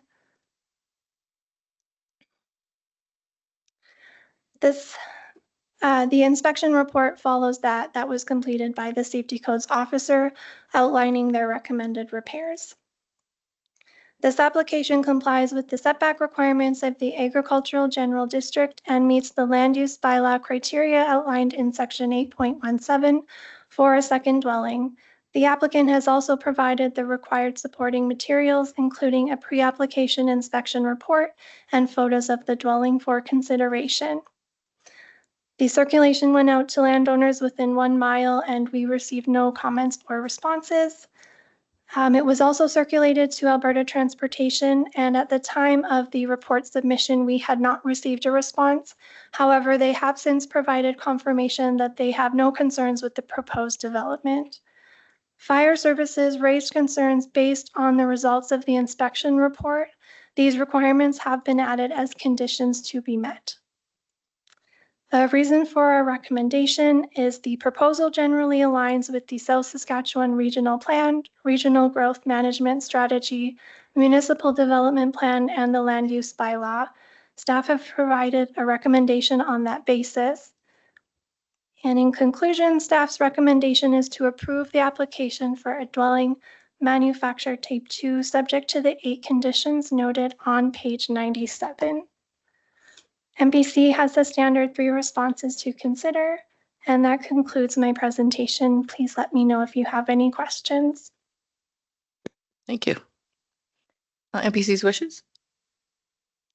I'll move that Municipal Planning Commission approve DP 2026-078 for a dwelling manufactured type 2, subject to the conditions 1 through 8.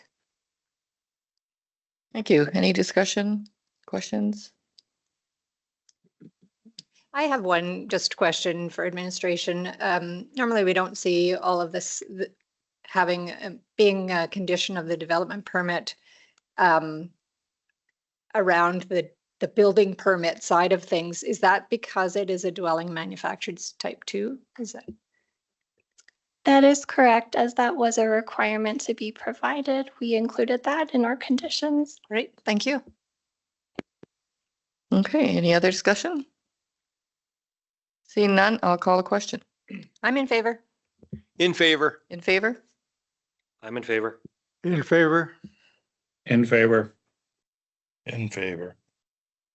And that's passed. We will move on to DP 2026-081.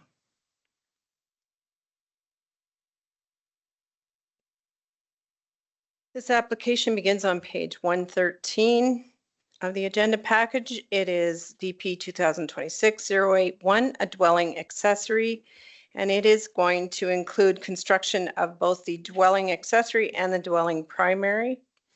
On page 117 is the location plan. It is located approximately 14 kilometers northeast of Carsland, 1.4 kilometers east of Highway 817 on the north side of Township Road 230. The site plan and aerial photos are pages 118 to 120. So they are proposing 2 new dwellings on the parcel, a 4,085 square foot residence as the primary dwelling and a 2,890 square foot residence as the accessory dwelling. Both dwellings will share the existing approach. A new septic system and water well will be installed to service the second residence. A manufactured dwelling currently is on site on the north side of the property. It will be removed once the south dwelling is complete. The parcel is located at the intersection of 2 gravel roads. The surrounding area includes a mix of larger agricultural parcels and country residential lots, as we can see in the aerial photo on page 120. We circulated to the WID and they had no concerns. No adjacent landowners had any concerns, and there were no concerns raised from the internal circulation. Pages 122 and 123 show some illustrations of the proposed dwellings. Administration considers the proposal to be consistent with the broader policy framework and aligns with the residential objectives and policies of the MDP. It meets the applicable land use bylaw requirements regarding dwelling size and setbacks and the application definitions. And no concerns were raised during the circulation process, so staff have made their recommendation on that basis with the recommendation on page 114, which is to approve the accessory dwelling with the 8 conditions noted. And that concludes my presentation. Please let me know if you have questions. Thank you. Any discussion, questions? Member Clayton?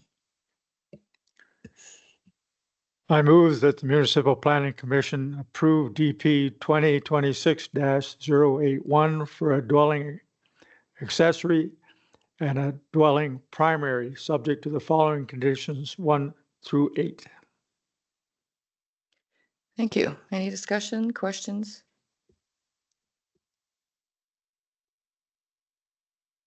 Hearing none, I will call a question. I'm in favor. In favor. In favor? I'm in favor. In favor? In favor. In favor. Thank you, and that's passed. We will move on to subdivision applications. Subdivision 2025-024. Go ahead. Good morning, MPC. Hassan Said with Planning and Development Services. So today I'm presenting subdivision application SD 2025-024, which is proposing to create 3 parcels within the southwest quarter of Section 11, Township 23, Range 25 west of the 4th Meridian. I will pull up the location map on page 132. So the lands are located approximately 8.2 kilometers south of the town of Strathmore and 800 meters south of the intersection of Highway A17 and Township Road 232. The adjacent land uses in the area are predominantly agricultural, with some farmsteads and country residential uses as well.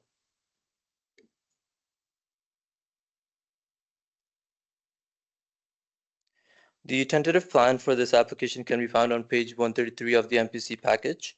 And essentially, the application is proposing to create 3 2.03 hectare parcels, referred to as lots 1, 2, and 3, and a 55.26 hectare remainder parcel, lot 4. Lots 1 to 3 are situated along the western edge of the quarter section, adjacent to Highway A17, while lot 4 comprises of the balance of the lands to the east.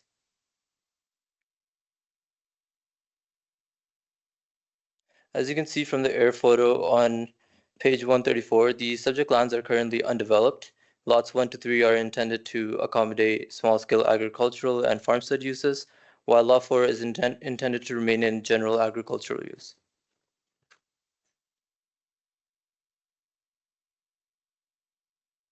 Moving on to page 135, access to all 4 lots is proposed from Highway 817 via a new public service road.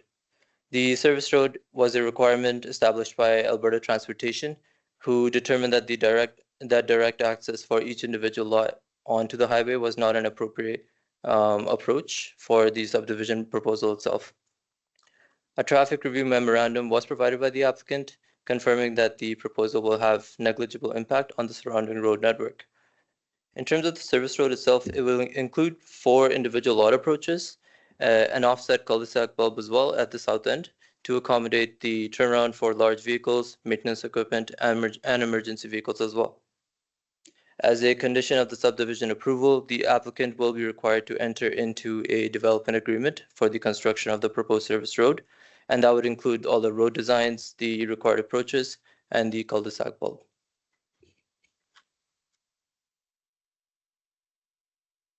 In terms of servicing for lots 1 to 3 will be provided by on-site private water and wastewater systems. The water supply, for the water supply, the applicant provided a phase 1 groundwater supply assessment, which confirmed that there are sufficient aquifer supplies to accommodate the proposed subdivision. In terms of wastewater servicing, a private sewage treatment systems assessment, or PSTS, was provided, which deemed the site suitable for soil-based treatment systems for all 3 lots. The county's third-party engineers, Sedulous Engineering, have reviewed these assessments and have no concerns with the proposed servicing approach. Confirmation of water and wastewater servicing is not required for Lot 4, as it is greater than 30 acres in size and will be utilized for agricultural purposes. A stormwater management report was also provided, and it was reviewed by Sedulous Engineering, who confirmed that no additional stormwater management measures are required as a result of the subdivision itself. Moving on to the policy analysis that we conducted, the proposal is generally in alignment with the applicable county policies and plans. It was evaluated against the agricultural policies of the MDP, which aim to protect and minimize fragmentation of agricultural lands. These policies require that a subdivision should not cause a quarter section to exceed the maximum non-agricultural area of 20 acres. In this proposal, with the lots being at approximately 5 acres each, they remain within that limit. If approved, the application will result in a total of 5 parcels within the subject quarter section, which is also within the threshold that would trigger a requirement for either an area structure plan or an area council plan. The proposed parcels are consistent with the site regulations of the Agricultural General District under the Land Use Bylaw, which is an appropriate district given the parcel size and intended use of the lands. Municipal reserve dedication is required for lots 1, 2, and 3, as their size, configuration, and narrow lot frontage would limit the potential for further subdivision. The exact amount for the cash in lieu for the municipal reserves will be determined based on the final plan of survey. Municipal reserve dedication for lot 4 is not required in accordance with the MGA, as the lot is over 16 hectares in size and is intended for general agricultural use. Notice of the subdivision application was circulated to external agencies, internal departments, and adjacent landowners for a 30-day period. The comments that we received from the agencies and internal departments are summarized in the report. Administration has not received any responses from adjacent landowners. Move over to our recommendations on page 134.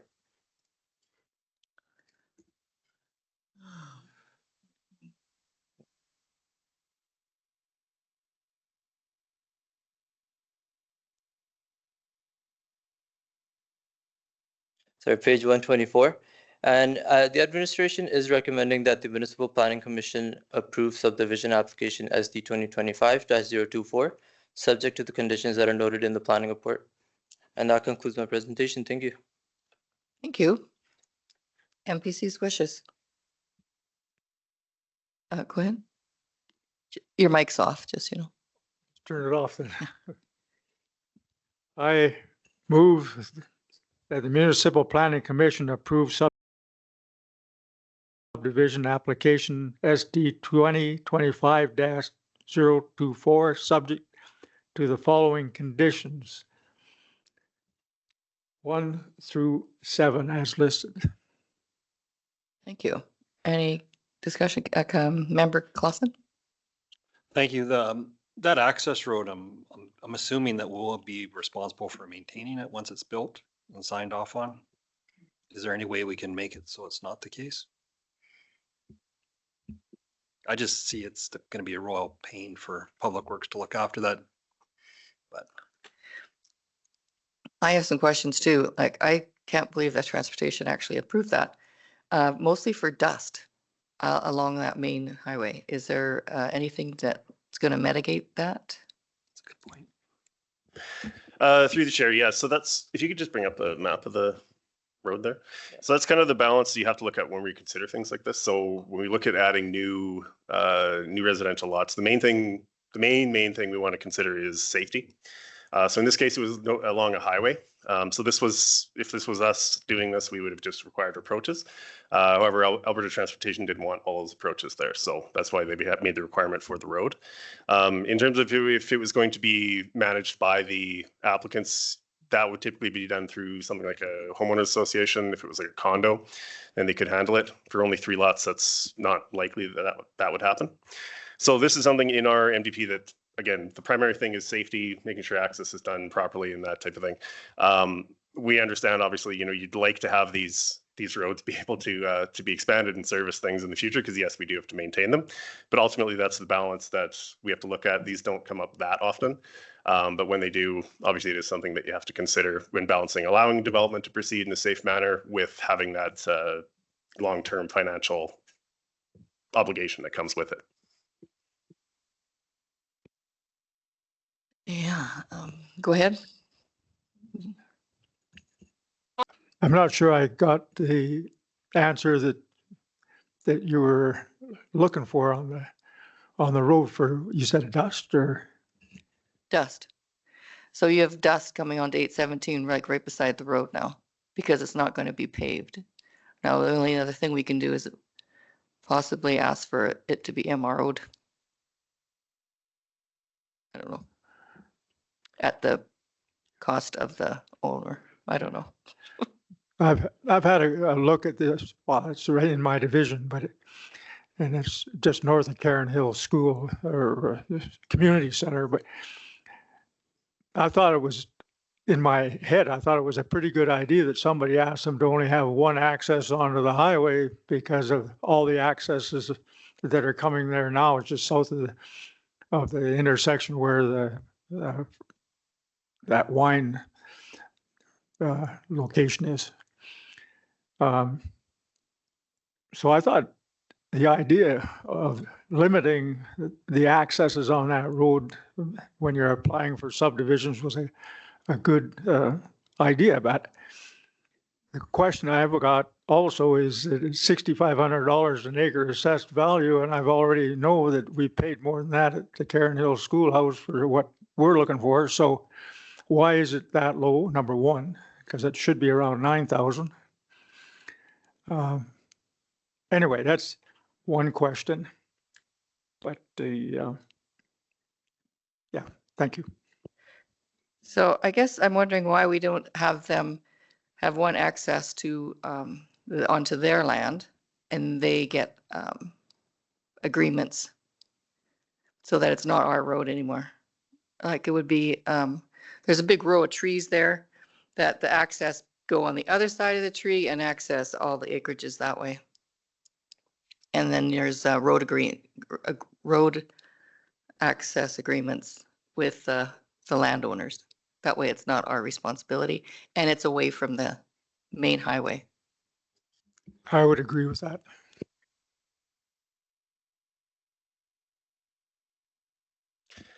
Through the chair. So part of this is from Alberta Transportation's requirements that they are only allowing the one access and then serviced by a road. For where that couples in with our requirements as well, we need to make sure that lots have both physical access and developed access to a developed roadway. So what you're talking about, like with the easements, that's just the legal access, but that doesn't ensure that those other lots that are at the bottom of that don't have, they're just kind of going through that adjacent properties. That doesn't actually ensure that they have that access to full standards that we would expect. So that's a safety thing, that's a liability thing for those future landowners in those other lots.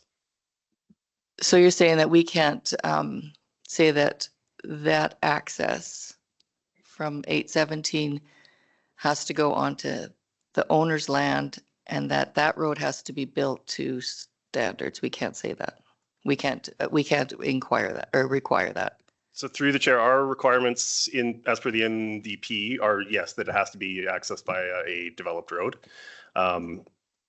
which I believe you can't vary as MPC. There are some instances where it does happen. Usually that's at the development permit stage, but when you're actually creating lots, it should always be based on that those are provided access to a developed road and not utilizing just legal access. Okay, Councillor Clausen. So looking at this, kind of different than what we've done in the area of development in different divisions. I've seen cul-de-sacs that have that same kind of access, and I think that would be more appropriate here because it pushes the development further away from 817, and they could do a bulb there. Is there something that we can go back and say you have to go this way, or I know they proposed this, but it'd probably be cheaper in the long run for them than building all these access points on a road and be less to maintain, unless Cody's going to throw something at me. Because I've seen it like in in Member Clayton's division, bordering mine, there's a number of cul-de-sacs. And that's kind of what we did. So is this, can we do that? We could refuse it. You could still do it, and I think I see what you mean through the chair. Because this kind of ends, right? There are a couple lots. Could you go to the kind of a broader look? The one just above, yeah. They could still have the same lot size, utilize a corner of the Yeah. property and have a cul-de-sac on there. And it just sets everything back from 817 further. Yeah, through the chair. Typically, I think what you would see is the cul-de-sac kind of go east-west, and then that way, if it ever does develop, it could continue to expand. Yeah, that's certainly, something that would allow that in the future, or whichever happen. Could you go to Think the it would other look air better. photo? The bigger air photo? Yeah. Because you wouldn't have all those residential houses up against the highway. That's going to be, Sorry, that other one. it's busy now. It's just going to get busier and busier and busier. And it would provide them, like as a resident, I think the lot would be more easily sellable because it's a little bit back from the highway, a little bit less noise. And so you could put some trees around the front and make it like everything would look better. But I just don't know why we went this way other than Alberta Transportation. So again, through the chair, this is what the applicant proposed. There is a row of trees, kind of, that's why you see the road sort of shifted over towards the highway. That's to leave that row of trees there. Yes, again, you could orient it kind of east-west, have them go off that. There is that other lot here, so they can't really do the 4 without going over that amount where it trigger the area structure plan requirement. So this is what the applicant proposed. That would be their preferred option.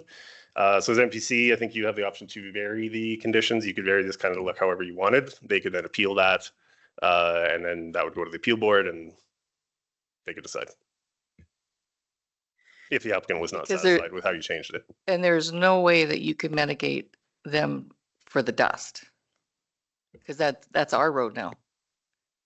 We can't insist that they. No, because you need so many. No?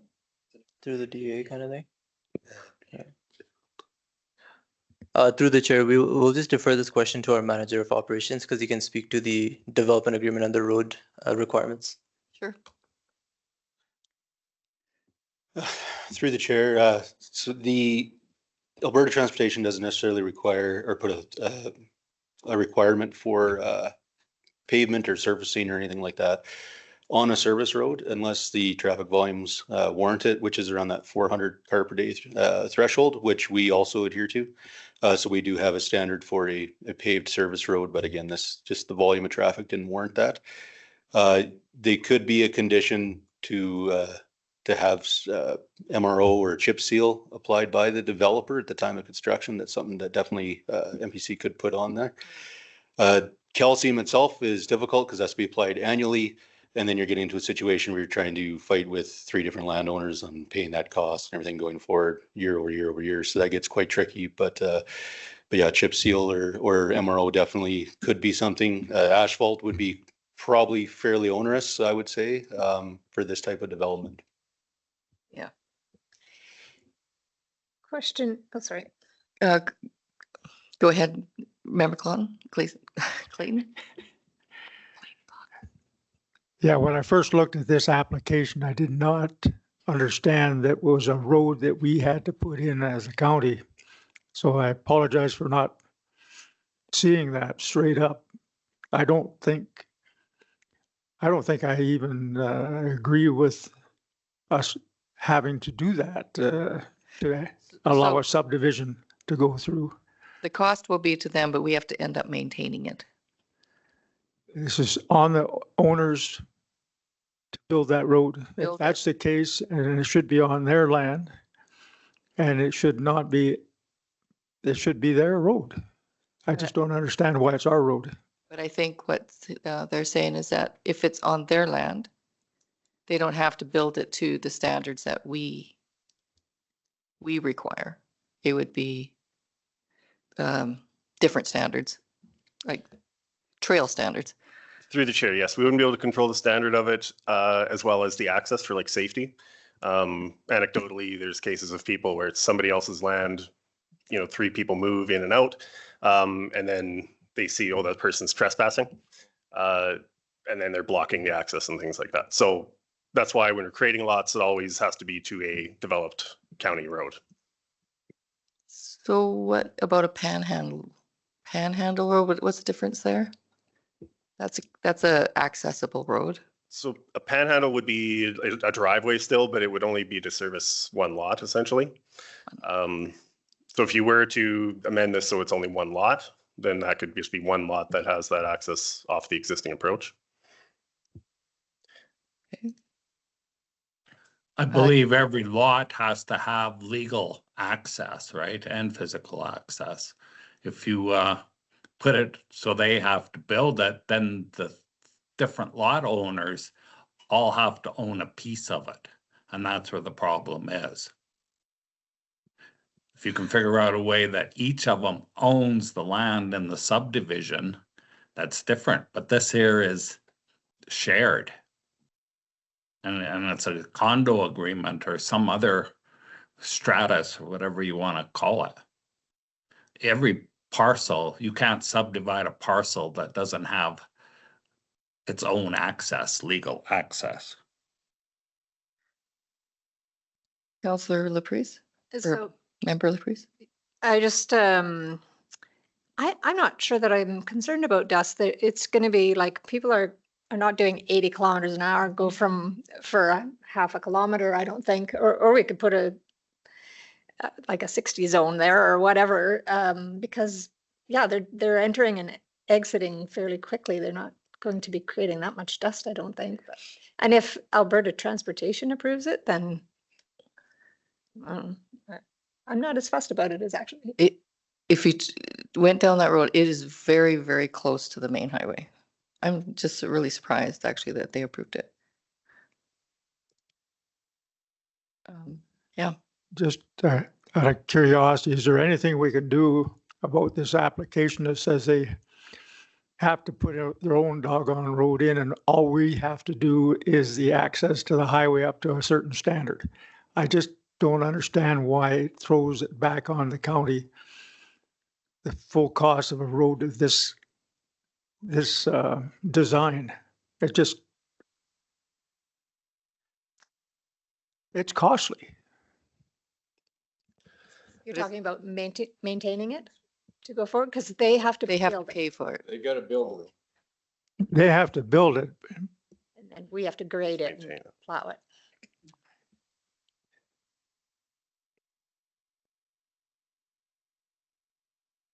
I'm not sure what the heck I'm thinking of. It just doesn't seem to me to be logical, but you're right. If it's just a road for 3 lots, the amount of, if they change even the location of the access of the highway to the center, then it's only 1 lot width that they're traveling and they're not going to get up to speed. I just think that could be a change. I think they also need access to lot 4, so that's where it has to be up at the top.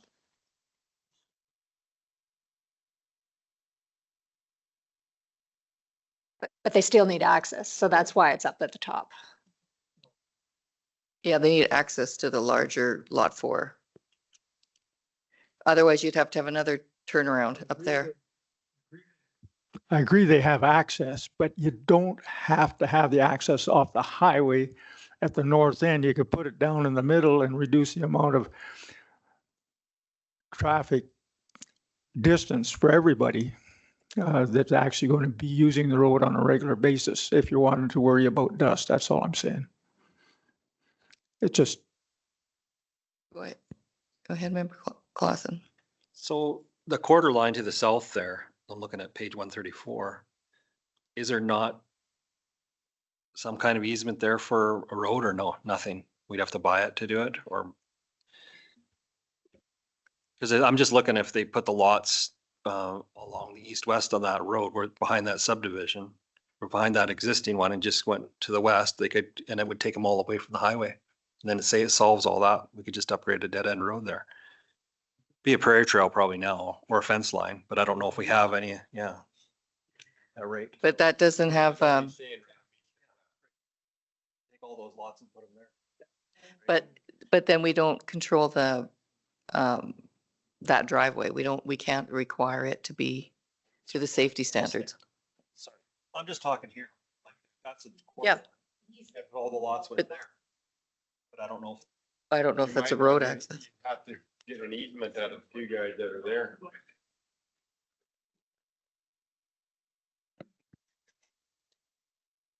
I don't like this. I don't like, my thing is I don't like the design. So Go ahead. through the chair to the commission, as the commission is trying to plan something that the applicant has proposed, we would suggest you table this to bring it back to a future MPC and allow administration to go back and work with the applicant rather than refusing it and not giving him an opportunity to have a say on how his subdivision appears. That's a very good point. So to table it, I just make a motion to table and we agree And to on bring it back to a future meeting. to a future meeting. I'd make that motion to table it, bring it back to future, So- The word is to refer it to a future meeting, not. I'll table. refer it to a, refer to a future meeting. oh yeah, he made a motion.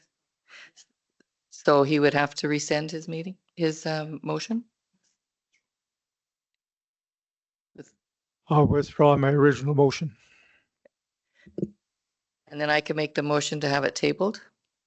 Oh, refer, to defer, refer, refer. Okay, A little reefer here. okay, I'm gonna make the motion to refer to another meeting. Because this meeting apparently took too long. And do we have to vote on that? Okay, so now the motion is to refer. I'm in favor. In favor. In favor? I'm definitely in favor. Thanks, guys. Can you say in favor again? You're, In favor. In favor.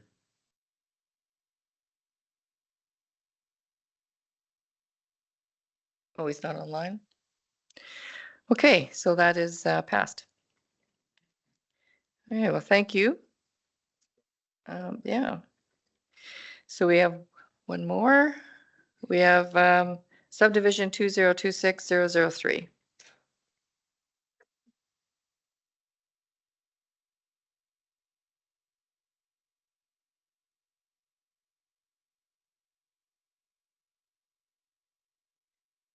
Good morning.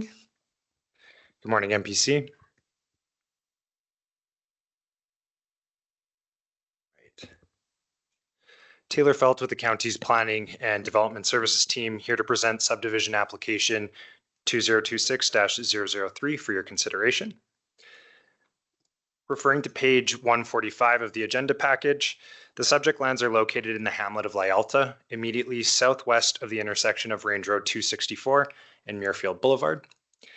The lands are legally described as Lot 4, Block 8, Plan 0614100, and are locally known as the Mercantile Site. The application proposes to create a 1 acre parcel and a 4.2 acre remainder parcel. Lot 1 is developed with a commercial building, that's the Mercantile, which is presently unoccupied. Lot 2 is undeveloped. However, parts of the cart pathway, fence, and tee box belonging to the 8th hole of the Muirfield Lakes Golf Club do encroach into the western portions of Lot 2. Access to lots 1 and 2 is available via an existing concrete apron from Muirfield Boulevard to the north. Staff have recommended that a future road acquisition and mutual access easement agreement be registered on both lots if approved. And these agreements will essentially help to ensure that continued and unimpeded access to each lot is maintained, and that if a developer puts forth a proposal for a multi-lot subdivision or development on Lot 2 in the future, that the option to extend and improve that existing internal service road remains available. Municipal water and wastewater servicing is available to each lot. Stormwater runoff is conveyed from lots 1 and 2 through a network of catch basins and piped infrastructure. Public Works will be reworking the existing servicing infrastructure on site so that each lot has independent servicing. And And that means as future subdivisions and developments are proposed on the lot 2 there, that a stormwater management plan, water and wastewater servicing plan, and a transportation assessment will be required. And then any improvements that come out of those assessments will be addressed through subdivision or development permit conditions. From a policy perspective, the proposal aligns with the applicable provincial and local statutory plans, as well as the county's land use bylaw regulations. The proposal aligns with the commercial and industrial objectives and policies of the municipal development plan, which encourage a diverse range of commercial uses that serve local residents and contribute to complete communities. Lots 1 and 2 are designated the Direct Control District 7, Cell 7, and this cell is intended to provide for the development of a planned village center containing commercial, administrative, and community facilities serving the local community. The subdivision supports this intent by creating the standalone commercial parcel while maintaining a larger remainder there that's capable of accommodating future development in accordance with the Cell 7 regulations. And overall, administration is satisfied that the proposal aligns with the county's long-term planning objectives and the intended function of the site. Landowners within a 1-mile radius and all those landowners in the hamlet of Lyalta and external agencies were notified of the proposal. There were no objections received from external agencies. However, administration did receive 1 letter in support and 1 letter in opposition from adjacent landowners, and these have both been included on page 150 of the agenda package. Administration is recommending that MPC approves subdivision application SD 2026-003 today, subject to the 2 conditions found on pages 140 and 141 of the agenda package, which I'll bring back up on the screen here. And that concludes my presentation. I'd be happy to take any questions. Thank you. MPC's wishes? Thank you. I'll move that Municipal Planning Commission approve subdivision application SD 2026-003 subject to the following 2 conditions, which is very small. And if I could speak to that after. Yes, go ahead. This has been a long time coming for the division, my division council area. We acquired this development a number of years ago, and to see this actually being taken off the books and being sold and going to generate tax revenue is a long time coming. And I'm really happy to support this. Their letter about the opposition here, I believe this process is going to address all of these things. I don't see the precedent for further commercial expansion. That's exactly what that's going to be. There's going to be other lots there. That's what it was designed. Compatibility. I mean, all that's all been approved. The traffic we're looking at, having it be occupied is going to provide a service and lower crime and everything. Like, it's just a good entrance for the area, and it's been a long time coming. I'm just so happy this is getting done. Thank you. Any other questions, discussion? Go ahead. Just a question for staff. Could you just clarify, please, what you said about the tee boxes, kind of, and how are we going to figure that out? Because the tee boxes are privately owned and we own the lot. Thank you. Through the chair to Member Hebbs. So there's a few ways that this can be resolved. It could involve reaching out to the golf course and discussing a boundary adjustment with them so that that western lot line is moved to include all of their developments within their property. I think that's probably the most feasible solution to rectifying that. Otherwise, they may need to be removed as future development comes online. Go ahead. So how much does it encroach? Like, do we, are we comfortable? And I'm putting the cart before the horse here because we're not at that spot, but I'm just saying, I don't want to give up too much of that so-called commercial land that we own. Thank you. Through the chair, so the county has prepared what's called a real property report. So we know exactly where these encroachments are currently. It is a bit challenging on this air photo, but you can see a portion of the tee box just off the southwest corner of the former rink here. And the fence line is this clear delineation here that they have built where my mouse is. So that's about the extent at the moment. Thank you. Yep, go ahead. The previous developers had a lot of handshake deals and a lot of stuff done that has been haunting staff and myself over the years. I've come across a lot of places where, oh, it was done, but if there's no paperwork involved in it, it's pretty clear it's not their land. We're going to get it surveyed. We're going through that with fencing around a reservoir right now. The fence was in the wrong spot. And there was handshake deals from somebody that's no longer employed even by the developer. That was a long time ago. So we have to stick with what the rules are. If they come up with some document that says that they've got some agreement, that's something different. But from what I've seen, it's a lot of just kind of get it done at the time and we'll deal with it later, and we're later. Yeah. No, I think it's, this is definitely a first step. There's going to be more steps, but I like what's happening right now. With any other questions or comments? If none, I will call the question. I'm in favor. In favor. In favor? I'm definitely in favor. In favor? In favor. In favor. And that is passed.